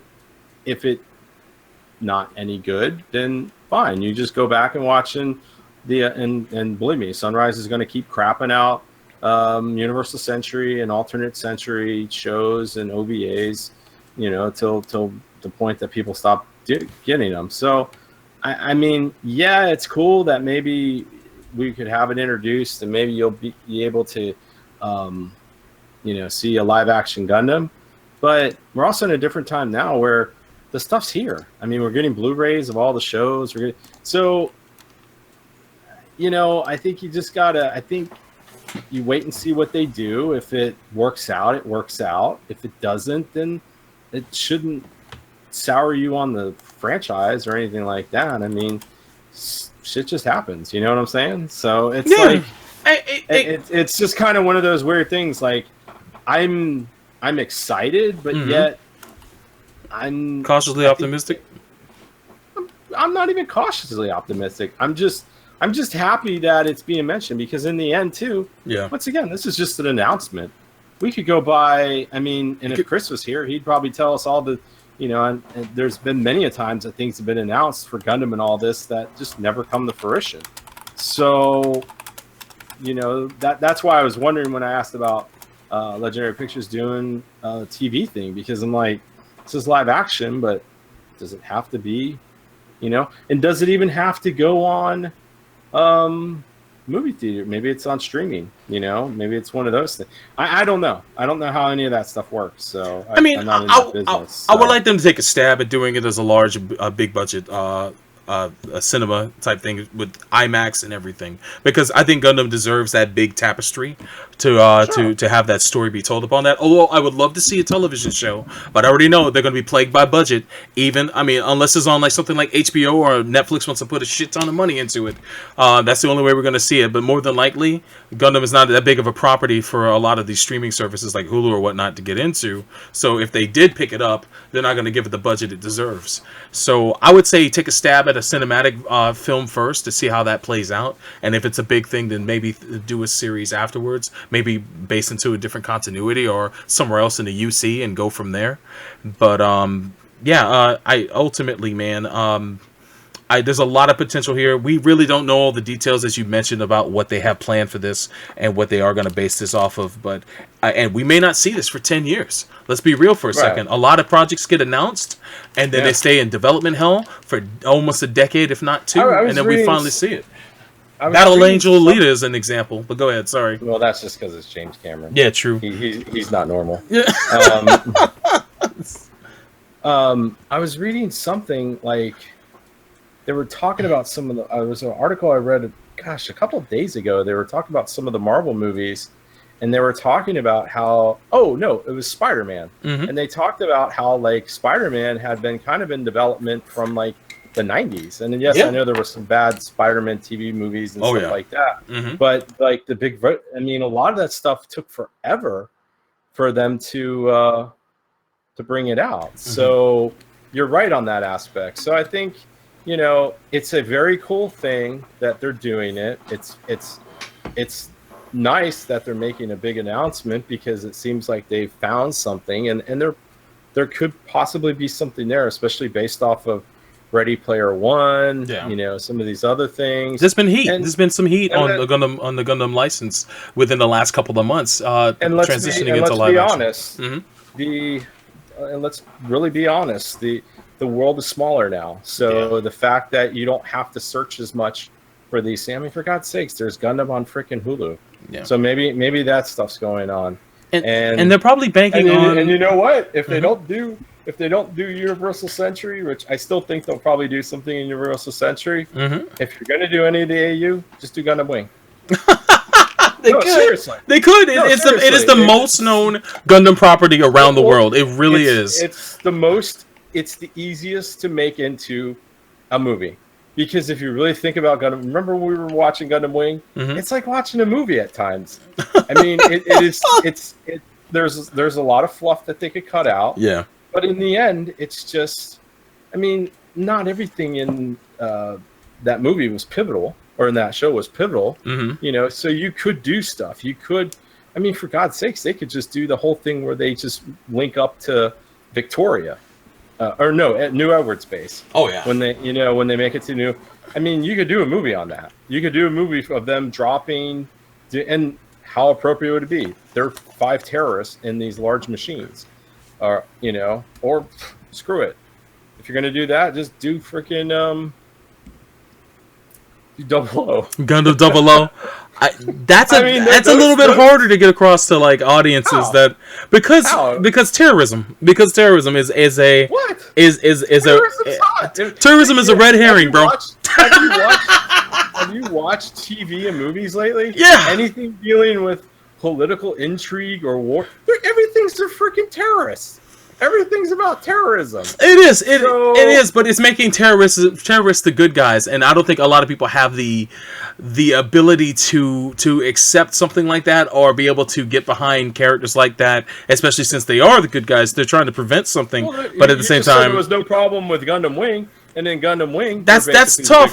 That's tough if you present them as terrorists. You gotta present them as freedom fighters. In that, the word terrorism isn't thrown around like it is in 00. 00, they use the word terrorist exclusively in that show. Because it's. Yo, Fred writes, terrorism is hot. Neo. It's the hot. Oh my God! Have you watched all these things? Yo, what's hot in the streets, son? Jesus Christ. Hello, like shit like Homeland. Yeah, that is big. Come on. But the main character is trying to stop terrorism. That's the thing. That if it's someone who's up against it, that works. But when you are in the pilot seat with the terrorists, and one of the characters is afraid of the terrorists, and it ends up becoming part of the group later on, but there's still a terrorist group. That's tough. That's real tough to get across. It's somewhat of it could be tough, but I'm just saying. I mean, there could be, or maybe they flip the roles. Who knows? Because in Gundam Wing, in some ways, you can say Oz is the terrorist organization. Yeah. They're the ones that take over the Earth Sphere Alliance. So I mean, they really are. Yeah, I mean, you can kind of do it in different ways. I'm just saying as properties. I'm just saying, overall. Because let's be honest, even if they do Universal Century, it's not going to be a shot-by-shot retelling of, Mobile Suit Gundam. So the overall thing is just going to be the war story thing. So, but it's cool that this is going on. It's cool that we're able to talk about it. I mean, shoot, did you think 6 months ago you'd ever be talking about live action Gundam? No, we joked about it. I thought the epitome was seeing it in Ready Player One. I'm like, shit. Yeah. It showed up in Ready Player One, and it was like one of the coolest things that showed up in that final battle. Yeah. But okay. I mean, but once again, we'll see, because like you said, this could be 10 years from now, and it may never happen. This is a callback to earlier. Fred had mentioned that Legendary did do the Lost in Space adaptation that recently came out on Netflix. So they do invest in television shows as well, which is cool because I heard that show was really good. So Show had told me that he checked it out and he enjoyed it. So I think that's pretty cool. Yo, shout outs to Fred for that insight. Appreciate that. But as long as it's not G-Savior, right? Oh my fuck. That's something you say I don't ever want to see again. Oh my God. Well, just know that Sunrise. We know Sunrise won't do that. Yeah. That's why I'm saying that's when you were talking about a whole like new AU thing. And I don't see that happening. If it's most likely it will be an existing property. Most likely it'll be Universal Century. If they do an AU, it'll be an existing AU, and probably would be Gundam Wing. I guarantee it'll be Gundam Wing. Yeah, if they don't do UC, it's probably going to be Gundam Wing because of just the notoriety of the series. But real quick, man, any thoughts on if they were to cast this film? Are there any thoughts of anybody who should play? Robert Raw, Nick Offerman. Oh boy, yo, the internet popped off as soon as the news hit that this movie was going to get made. God. Everybody was saying that, but I'll be honest with you, he is picture fucking perfect, and I've told this to Neo behind the scenes. If they are going to adapt Mobile Suit Gundam and they plan on having Ramba Raw in that movie, and they don't get Nick Offerman, they have fucked up. I will be a lot more. It'll be Ron Swanson and Andy again, right? Yeah. I would hope that he would definitely do his research on the character, and people have linked him. People have linked him so much with their hope for that he'll play the character that I'm certain the man has at least checked out a clip or two of Ramba Raw online. So he's probably got some. Give me your dream thing. Who do you want as Garma Zavi? I don't really have too many people casted, and I think I want Harry Styles from Harry Styles.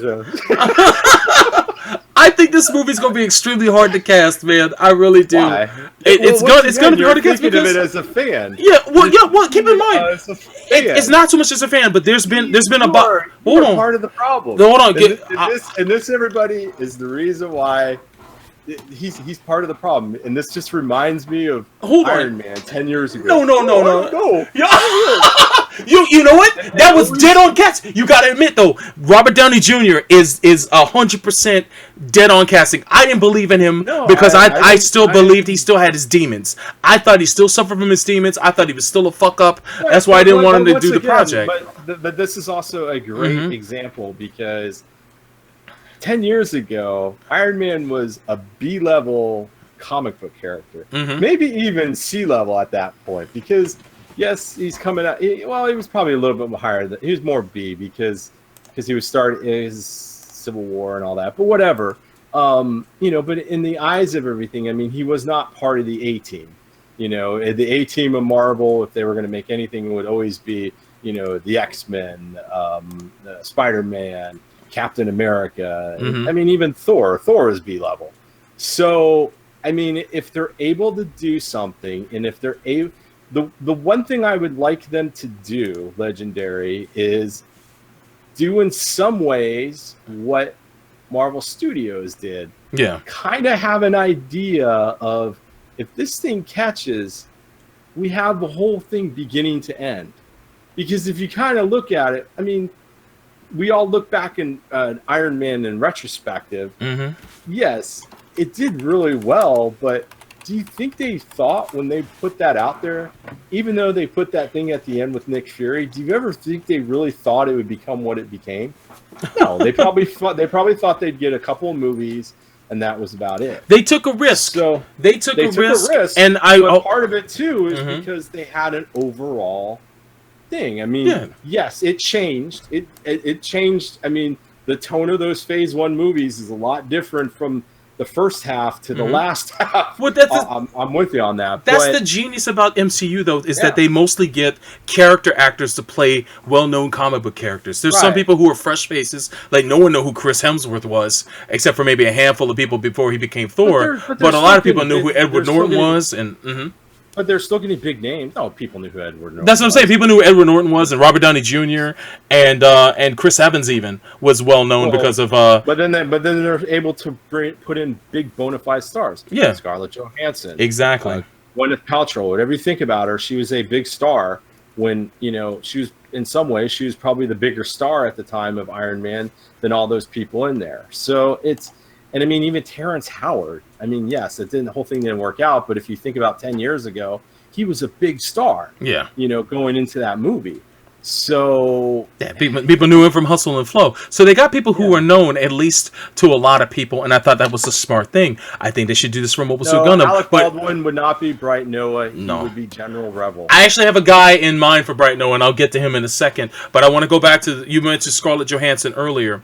There was a bit of a stink, and you remember this when things popped off. There's always going to be a stink. Well, no, that's not what I'm getting at. Is that back when Ghost in the Shell was being made and Scarlett Johansson was cast as a major, I didn't have a problem with that because in my mind, I'm so 5th, 6th, 12th level with the major when it comes to her character and knowing who she is. The major could be any fucking body. It's an artificial body, and why wouldn't they take a model from Scarlett Johansson, say for instance, as a basis to create an artificial body of the major from?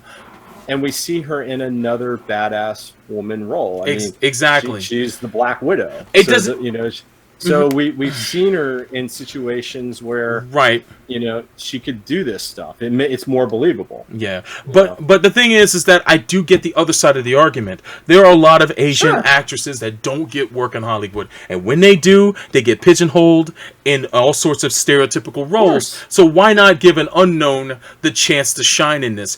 And I was kind of turned towards that. Although I still think I'll tell you the exact reason why. Yeah, because you're thinking of it in the aspect of it being art. Yeah. But you always have to remember this is also a business. Yeah, and I get that. If I have a relatively unknown property, people have heard of it in coming into the United States, do I want to and I got a pretty good budget. Do I want unknown Asian actress or Scarlett Johansson? Because if I say Scarlett Johansson, there's going to be they have the numbers for this stuff.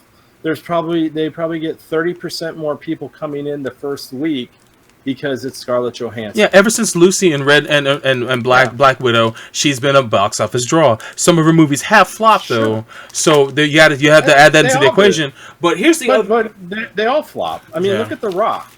You're right. Skyscraper didn't do all that well. Well, Baywatch. Yeah, Baywatch. Baywatch. Some people say Baywatch is the most unwatchable shit on earth. And Rampage didn't do all that well either. So yeah, but The Rock is still. I mean, but Mobile Suit Gundam. If you got The Rock, if Rock came in as Slugger Law, I mean, or Ryu Jose,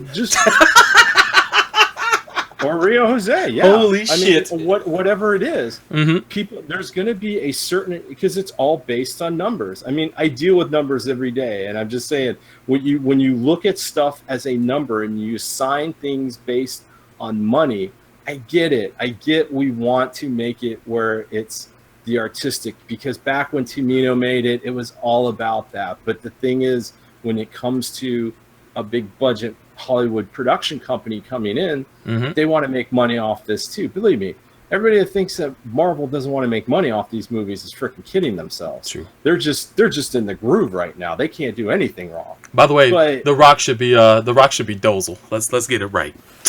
Yes. So, yeah. But I tell you what, if you had The Rock as Dozel, even if he's in a small thing, that first week there's probably 20% of the people because they do surveys of this shit. Why did you come in here? Well, The Rock's in it. The Rock's in it. I mean,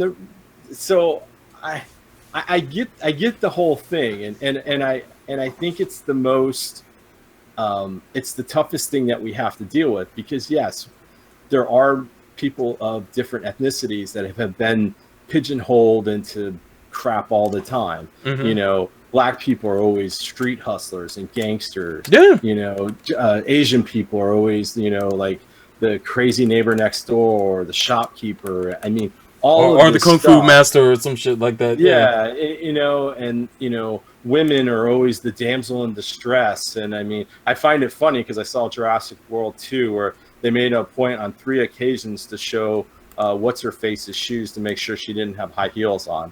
So, it's stuff like that. And I get it, but you also got to know too is people go to these things for star power. We all do. Yeah. We all have our favorite actors.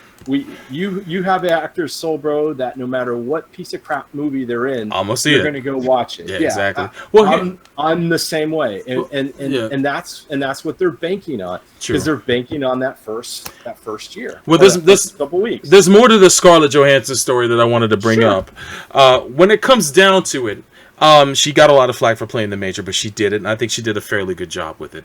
At the end of the day, if I was to give a percentage, I'd say 51% in favor of her playing the role, and then 49% in favor of an unknown Asian actress taking the role. The thing about the Major is that the Major, I think Scarlett being picked as the Major is more in line with the character of the Major, being someone who stands out in a place where you don't see someone like her on a regular basis. So why not Scarlett in that particular case? But I do get the argument, and I do want to see Asian actors get more work. I do. I didn't want to see them get boxed out of a role like this, but at the same time, I don't really, and I don't really care. I want always to see the best. Half the people making this complaint don't know Ghost in the Shell from shit. So I want to hear an argument from someone who's pro Asian actress for the character of the Major, who's seen every bit of Ghost in the Shell and has read every book like I have, to know exactly where it's coming from. Because even the creator and even the guy who directed the anime, they both said that Scarlett was perfect for the role, and most of the people in Japan didn't give a fuck. They thought it was cool that she was playing it because they already know her too. The problem with the movie is the story's bad. If they could have done anything, just do a freaking a scene by scene reenactment of the first animated movie. That would have been more successful than what it was. Very true. Well, it would have. I mean, it really would have. But the thing is I don't really, and I think the other thing that people have to look at too is, okay, well, if they do this, let's say they do Armoro. Well, Armoro, we know he's not. I mean, just based on his thing, he's not a completely Japanese character. No, he's like not. half Japanese. He's half Japanese, probably half Brazilian. The Japanese were all weird back then. All their characters were like half Japanese or a quarter Japanese.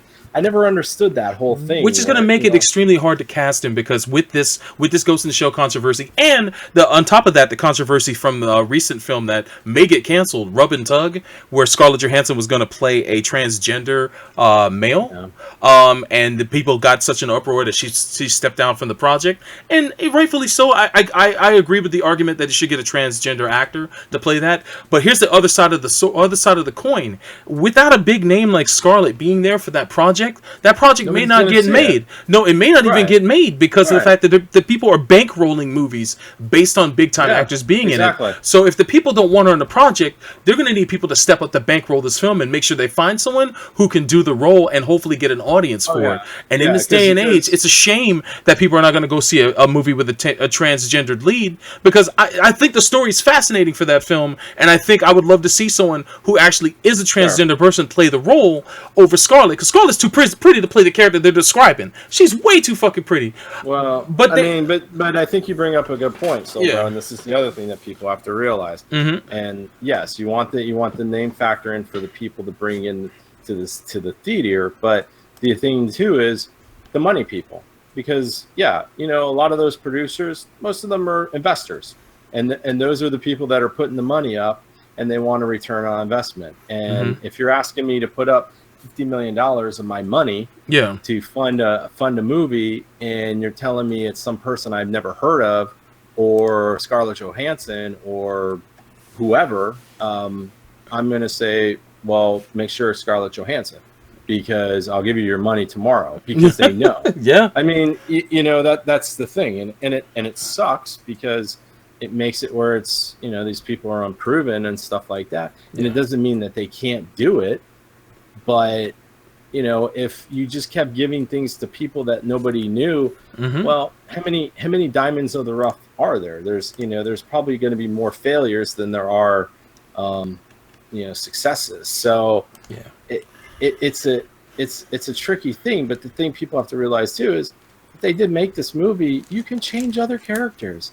I mean, nobody ever has a problem when they change the other characers. They could change ethnicities and whatnot too. I will say genders, whatever they want to do. I mean, this doesn't have to be that, because sometimes they see that character in a person that's a different ethnicity or a different gender. I mean, the famous thing with the Battlestar Galactica TV show, people hated that Starbuck was a woman. Oh, I know. But some when people you read the definitely thing when they were casting it, they're like, she's perfect for it. We'll just make her a woman. I mean, big deal. I mean, in the end, what are you watching it for? You watching it for a scene-by-scene reproduction of the original thing? If you want that, then go watch Mobile Suit Gundam. It doesn't need to be a one-to-one representation. I would say this, though, because we get so few Asian leads in movies, I would like the role of Amuro to go to a Japanese actor, or at least an Asian actor of some kind, just for the principle of the thing. And it can be an unknown. Disney went through the fight of finding an actual Middle Eastern or Arabian lead for, or maybe Indian lead for Aladdin, which is in production right now. They were originally going to get somebody who wasn't, and then there was an uproar about it, and they took the time to find 2 lead actors for Jasmine and Aladdin that were of the proper descent. So I think that's really cool that they went out to that. And if they put the effort in doing that for Aladdin, where I can't name one actor of that age range to play Aladdin, it's out of the major Hollywood circles right now. But also remember, though, too, you're talking about Disney, and Disney's able to do that stuff, and sometimes Disney is able to do it a little easier because of it's Disney. It's always, it's about inclusion, and stuff with that. But the thing is even with Mobile Suit Gundam, we know no matter what, if this movie gets made, it will be an international cast, i.e. doesn't necessarily mean they're not going to be Americans, or they're all going to be from different countries, but it's not going to be a bunch of white people. It's going to be different than watching the anime. I mean, the anime was done in 1979, and if you outside of a few, Rio Jose, you know, maybe Makube, because he was of a different kind of skin tone and stuff like that. Yeah. It was just a bunch of white people, really. I mean, if you really look at it. Or Asian people that look white. Pretty much. But in the end, they all kind of look the same. Yeah. You know, and Bright doesn't need, you know, supposedly Bright's a British guy. Does that necessarily mean that he has to be a white British guy? No, he could. I've only seen him represented as a British guy once, and that was in the original dub of the animated the movies. I thought his backstory, his family was from Londinian, which is primarily has English people there. Yeah, because he was born on Earth, right, or something like, because he was part of like low level aristocracy or something, or his family had a little bit of money. His family owns a restaurant in Londinian, so he comes from a background where he might have been a little privileged, but I can't say much. But but ultimately, speaking of Bright, Bright doesn't need to be a you know, he doesn't need to be a white guy. I mean, although I do have someone in mind for Bright, and I might as well spill this now. Yeah. It is a white guy. It's not someone that most people know. I've been saying this for a while, and a lot of people are going to laugh at me when I say this, but there's a show I watch where the host of it is an actual actor who actually served in the military, and he was in the Army Rangers in real life. So he definitely has presence. Keep in mind that there's been actors that were pulled from military experience. Right, Noah, no, yeah, man. Nah, but Benedict is okay, but I would like them to age Bright up somewhat for this role. I hate to say this, even though I'm not the biggest Cumberbatch fan. Yeah, I think sometimes he's a little. The people give him a little too much, but I'm not saying he's not good. I actually think he would be an okay Char. I actually no, because he's one of those guys that gets all immersive, and supposedly he's on this show on Showtime where he's crazy. Yeah, Patrick something, I forget what. Yeah, so he's got a lot of range. I give him that. He's a fantastic actor. I think he'd be better Makube, if anything, to be honest with you. I think he would kill Makube. But once again, Makube's not in it the whole time. Yeah, it's true. It's true. But that's the charm of this of adapting the 1 Year War, is that you can have these dope ass actors pop in and out as these characters, and then they can allude to like future installments. Oh my God! You just fucked me up. You just fucked me up, dude. God damn. Please, Denzel as General Rebel. Oh my God, that would be amazing. That'd be pretty fucking cool, right? I would pee myself. And what's his face? Joaquin Phoenix. I know he doesn't act as much anymore, but he's so goddamn annoying. He'd be the best here in Zabi. Because I think of him back of just how you just want to punch that guy, like in the Gladiator. Yeah, you're absolutely right. Make him Gyrian. I would make him Gyrian, man. To do names. Holy shit! Like yeah, and why not? The Rock is Dozal Zabi. Yeah, why not? I mean, seriously. I mean, he's freaking enormous, so he's gonna be towering over people. Yeah.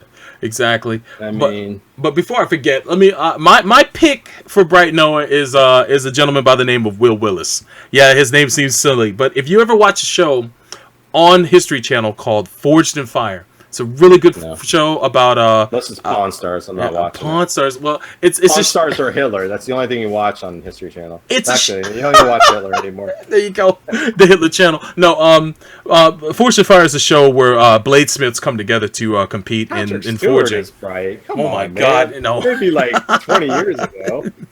Even then.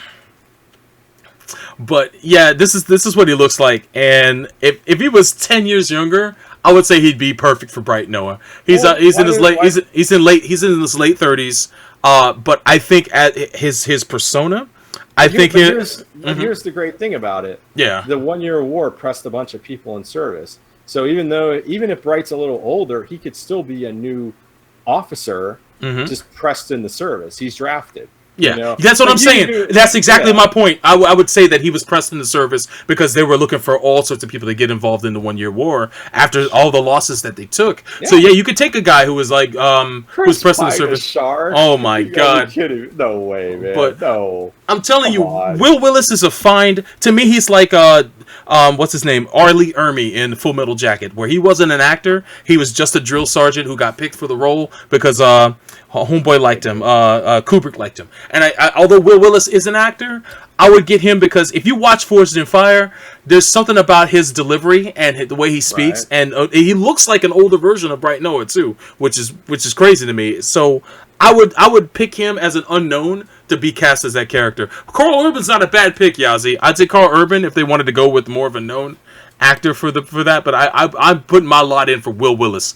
Make that motherfucker Bright Noah, please. I would forever be thankful. But my only two are Will Willis and you could do all these. You could do all these things. Or, it's so there's lots of different things that you could do. I mean, so I think they could, change ethnicities, change genders, but people just have to be open and not get pigeonholed and everything. And let's be honest, these are set in worlds where there's not nations as we know them. I mean, there's just, yes, the United States there, but it's part of the Earth a lot, the Earth Federation. So, it's a world government. So it's you're going to see all these things. I mean, if they're able to do it in freaking Star Trek, I mean, come on. They can do it in Mobile Suit Gundam. I mean, Mobile Suit Gundam is probably the closest thing to Star Trek. So. Yeah, that's a good point.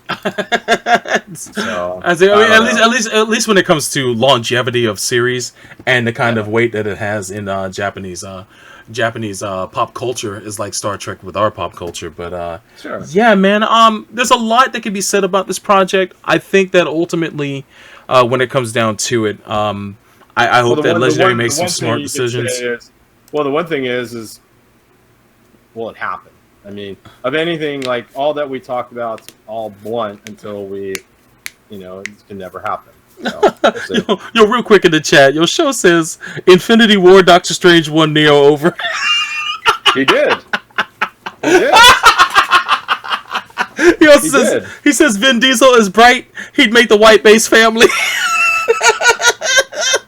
No, Vin Diesel could be the chef. The one there they had to get the salt for. Oh my god! Yeah, that's true. The chef. Unfortunately, I don't think Vin Diesel will be in the same movie as The Rock at any time in the future because of the beef. Oh, Dave Bautista wouldn't be a bad Dozel. I think he would be a good Dozel if they couldn't get Dave Bautista as Dozel. Right, he'd be fucking great because you're gonna see Dozel's kind of slow.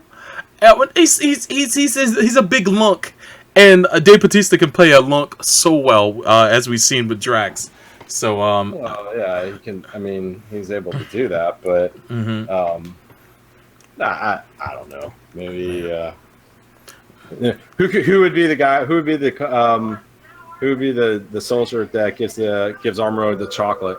Oh shit! Chocolate. Oh, that's Steve Buscemi right there. Steve Buscemi.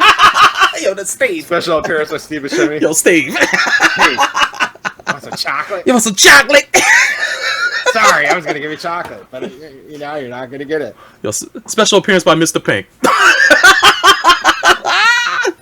The War Orphans. Yeah, we'll have to. They're always able to find kids. Yeah, they're gonna pick some kids up off the street. They'll be all right with that. That's no big deal. I was trying to remember one of the suggestions. Oh damn! I had it. Slugger Law. I think it's fantastic if they got Matthew McConaughey to play Slugger. Boy, I'd lose my mind, dude. Yo, fucking, was it Wooderson as Slugger? Let's go. Yo, it's a role that pops, bro. Matthew McConaughey, but I don't. Oh my god. Let's let it rock, man. Oh, what you wanted to be? You wanted to be what's his name? Fucking what's that guy? My man Joaquin, the best name in Mobile Suit Gundam. Joaquin, that guy. Oh, I could see him being Joaquin. Joaquin is the shit. Yo, that guy was an asshole, but he became the man. Yeah, I could see Matthew McConaughey more as Joaquin. Mm-hmm. Yeah, it's not man. too. Yeah, I still have it topped. Denzel as General Rebel. I mean, you lost it on that one, man. Yeah, Denzel, man. Yo, I would. That would be. You imagine? That would be a clutch pick, man. That'd be a clutch pick. Yo, you guys are saying that Ava is finally getting Ava 3.0 is finally getting. Oh, sorry, the Oh my god! Ava's getting released. I guess the news. Oh, y'all gonna need to link us a link, man. Hit me up on Twitter, but with that link. All right. But yeah, I do. Speaking of Twitter, I do have some tweets to show. Yeah. So go ahead and pull those bad boys. Get out of here. We can talk about.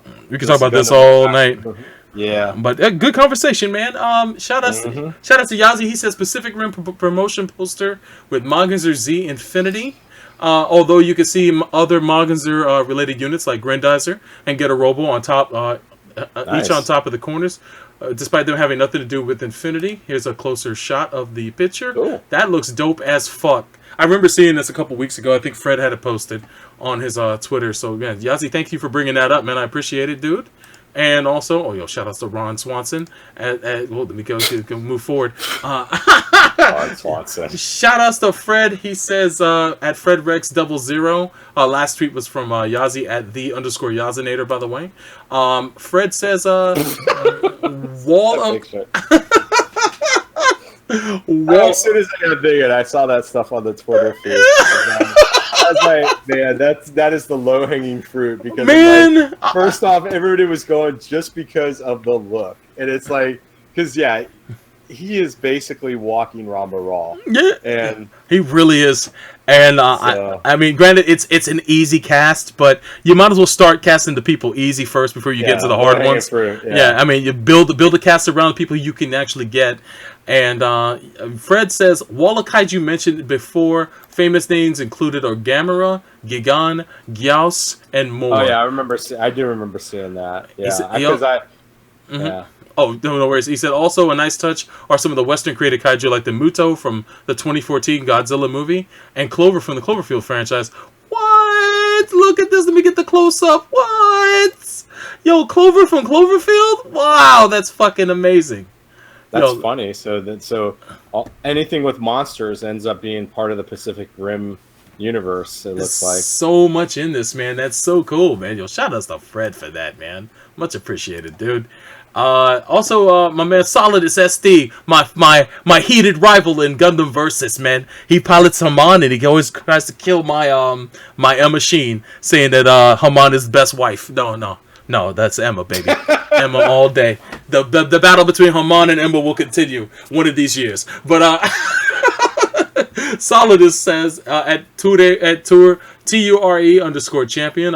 I want to say Ture, but it might be Turi or Ture. Yo, I'm sorry I'm slaughtering your name, bro. But yes, at Ture champion _champion. He says also I'm gonna. He must have had something he said beforehand. Okay, here's the previous tweet. If the Gundam Live movie sells good, the money will probably lead to future Gundam projects. It's all about the bigger picture, so I'm gonna support it, and everyone else should too. It depends on the quality, because if it is made like shit and it's getting if it's getting bad reviews, it's not gonna get made like shit. I'm gonna have to go see it. Yeah. If they do it, it's not gonna be like I said. Yeah. How the hell did they get Pacific Rim?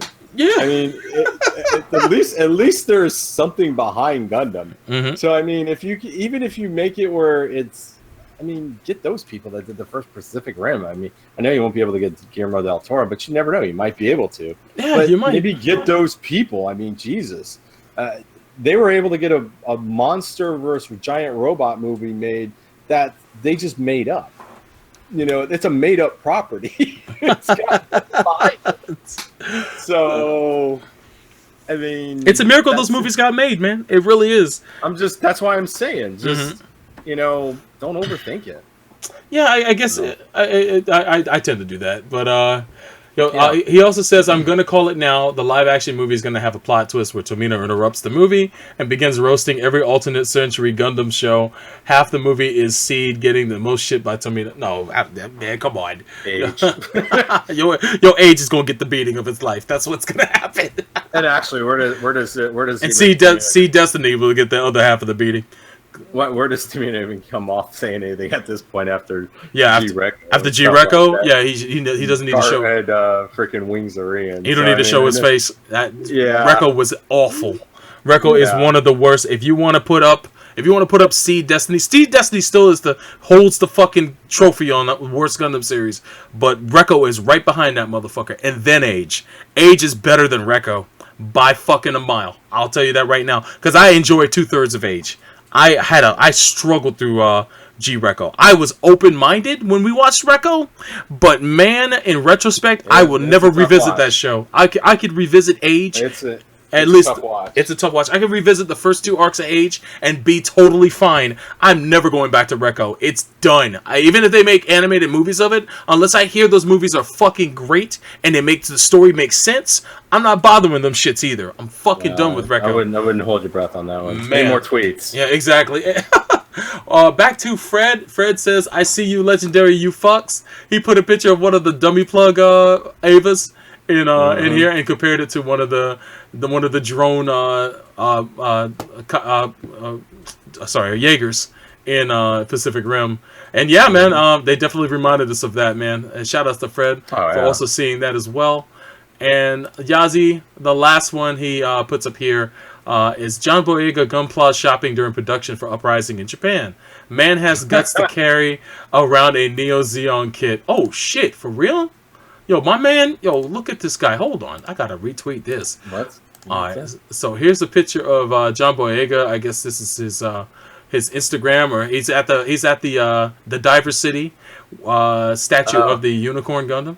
And then here's another picture right here where he's shopping for Gunpla. He's in, I guess, one of the Gunpla stores there. Is that his? That must be one of his relatives or his girl. And then whoa, that Neo Zeon though, man. This motherfucker looks like he just gave birth. Yo, man, like a proud dad, man. Look at him. Look at him. That's fucking great. I gotta wait for it to come in. Oh, you'll see it. There it is. Yeah, man. God, you got the Neo Geon. God, that shit is huge, my boy. Yo, good shit. Yo, John, you the real fucking deal. Ugh, all things to get. Woo! Okay. I like the Neo Zeon, man. That shit is fucking humongous, though. God damn. Yeah. Oh my god, man. Well, I guess it's better than the original Zeon. Whew. Good shit, man.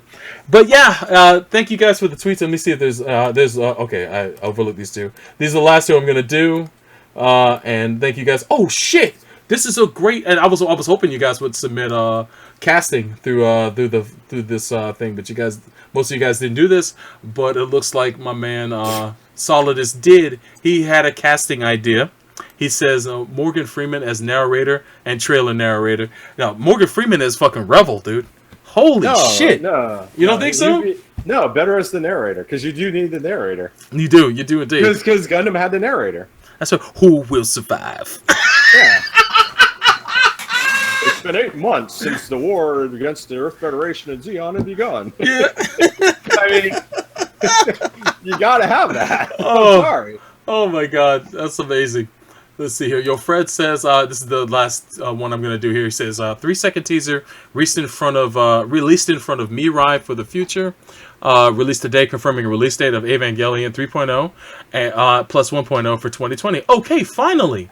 So this is the news story. I'm going to link you. Oh, well, this is what's in the Japanese. So, but I forgot about these. It's been so long for them coming out. I think I stopped at 2.1 or something, or 2.5.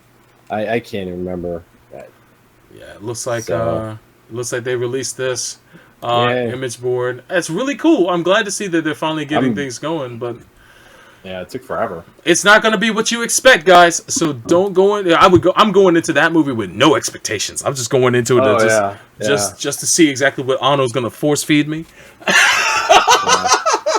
And hopefully be entertained by what I watch. But we've learned from too many people revisiting their animes that they did years ago that sometimes it's never going to be what you think. Yeah. So, if anything, man, yo, shout outs to Flamex. Remember Zeta Gundam, a new translation? Oh yeah, woo! That was an experience. Yo, Flamex says you will see the tears of time. You will indeed, man. My tears. And Show says, it sounds like you need $200 million from the budget just to cast all these actors you guys are naming. Pretty much, yeah. He also says, and you might agree with this, T.J. Miller as generic Zeon soldier next to water cooler when Amuro cuts the Gao in half. I'd agree with that,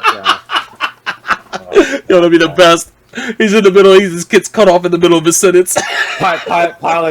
Piloted by the guys, the guest appearance by the guys from Silicon Valley. Yeah. They can all go down with the ship. No. They kill him. Oh, they kill it. Oh yeah, true that. True. There you go. There you go. Like they're GM pilots, and they like it's the Battle of Odessa, and he's like generic Xeon soldier retreating, and they step on him. Oh my god. That would be amazing. But yo, thank you guys for your participation in this episode, man, and thanks to everybody who came out to watch the live stream. If you guys ever want to find us, we're over on youtube.com/Gundam MAHQ. You can find archives of the episodes prior. You can also watch us over on twitch.tv/level_NINE. That's level 9 with underscore between 9 written out completely. We also do a mirror stream from there as well.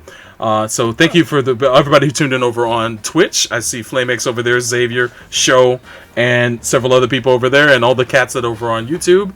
Thank you very much for coming out and watching this live.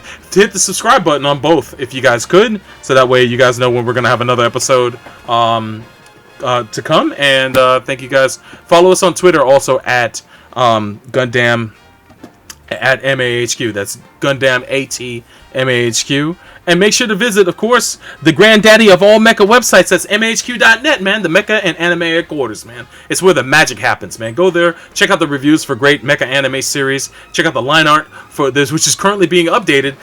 Shout outs to Chris, the webmaster of MAHQ, our former co-host, who comes in from time to time, man. Props to him. He's been doing good work. Former co-host. He's co-host emeritus. Co-host emeritus, yes. He comes in when he feels like it.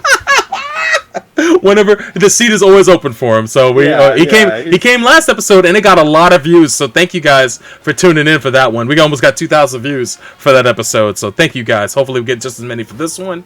And props to Chris, man. It's always good to have him on the show, man. It was nice to have that banter back, man. We still have it though. It's just me and Neo, man. But sometimes we'll have guests on the show, so look forward to that, guys. MechaTalk.net is the Mecha and Anime MAHQ's forums. Go there, join the conversation. Find us on MAHQ. You see the link on the screen. Also find us on Twitter. The link's on the screen too, as well. But what were we saying?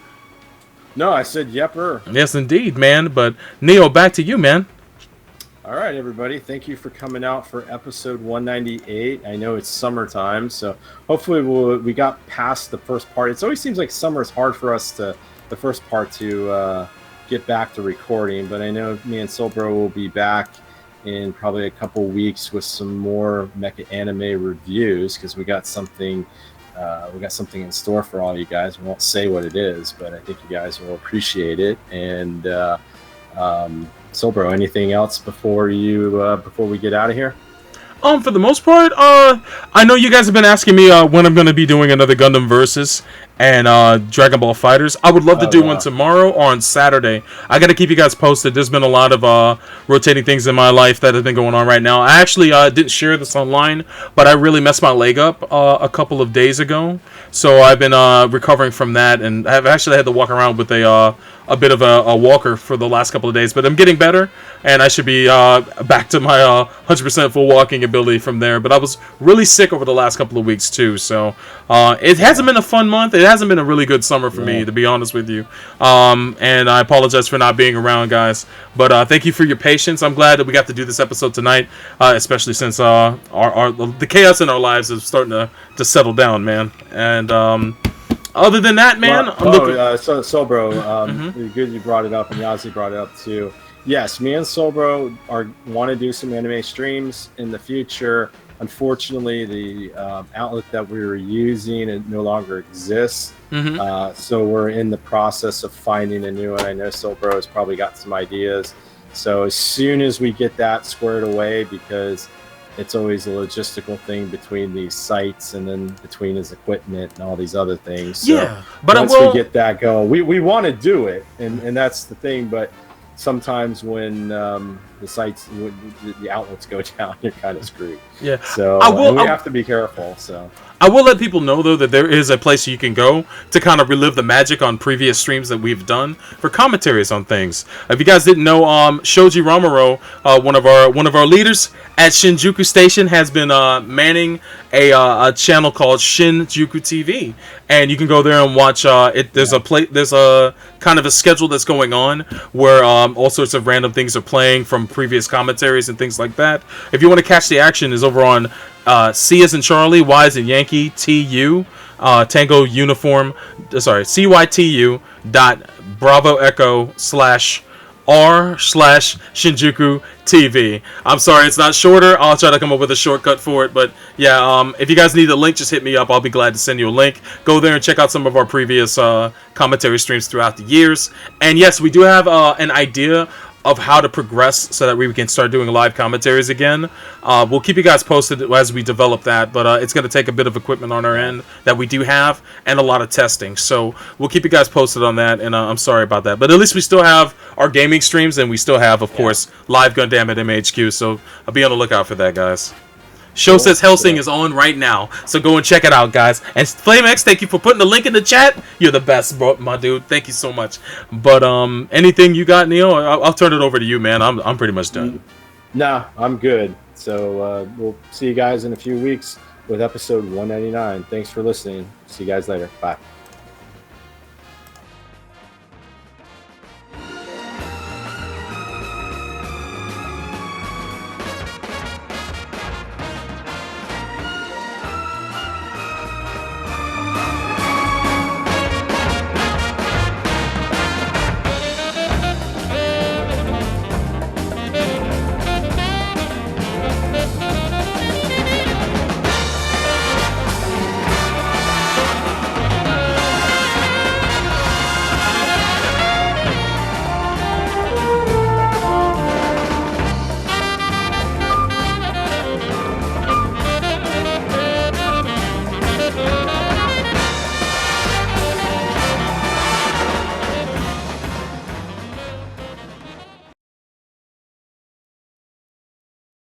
So it's been a lot of fun, but, well, I guess that's all.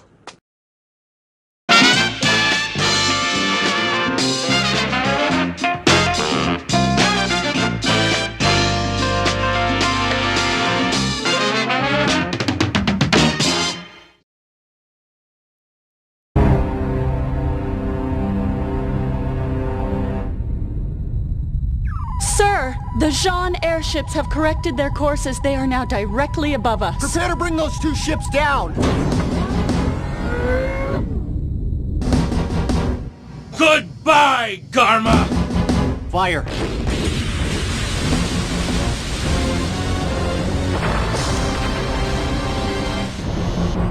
Colonel Garma! Want a heavy attack from White Base! Turn this ship around now and bear all guns on White Base! Garma, don't you know when you're finished? Char, what have you done? White Base is here, not at Nevada Base. We're under attack! I have dreamed of avenging an injustice. Your father killed to become the ruler of the Duchy of Jean. He murdered the man who brought freedom to Side 3. The crime was near perfect. Except Daikun Zabi mistakenly neglected to kill Daikun's son. Casville Daikun, the son of the true ruler of Jean, is hidden under this metal guise for all these years. For your father's crime, I will wreak my vengeance on the whole Zabi family, and the trail of blood starts with you. Char, you craven traitor!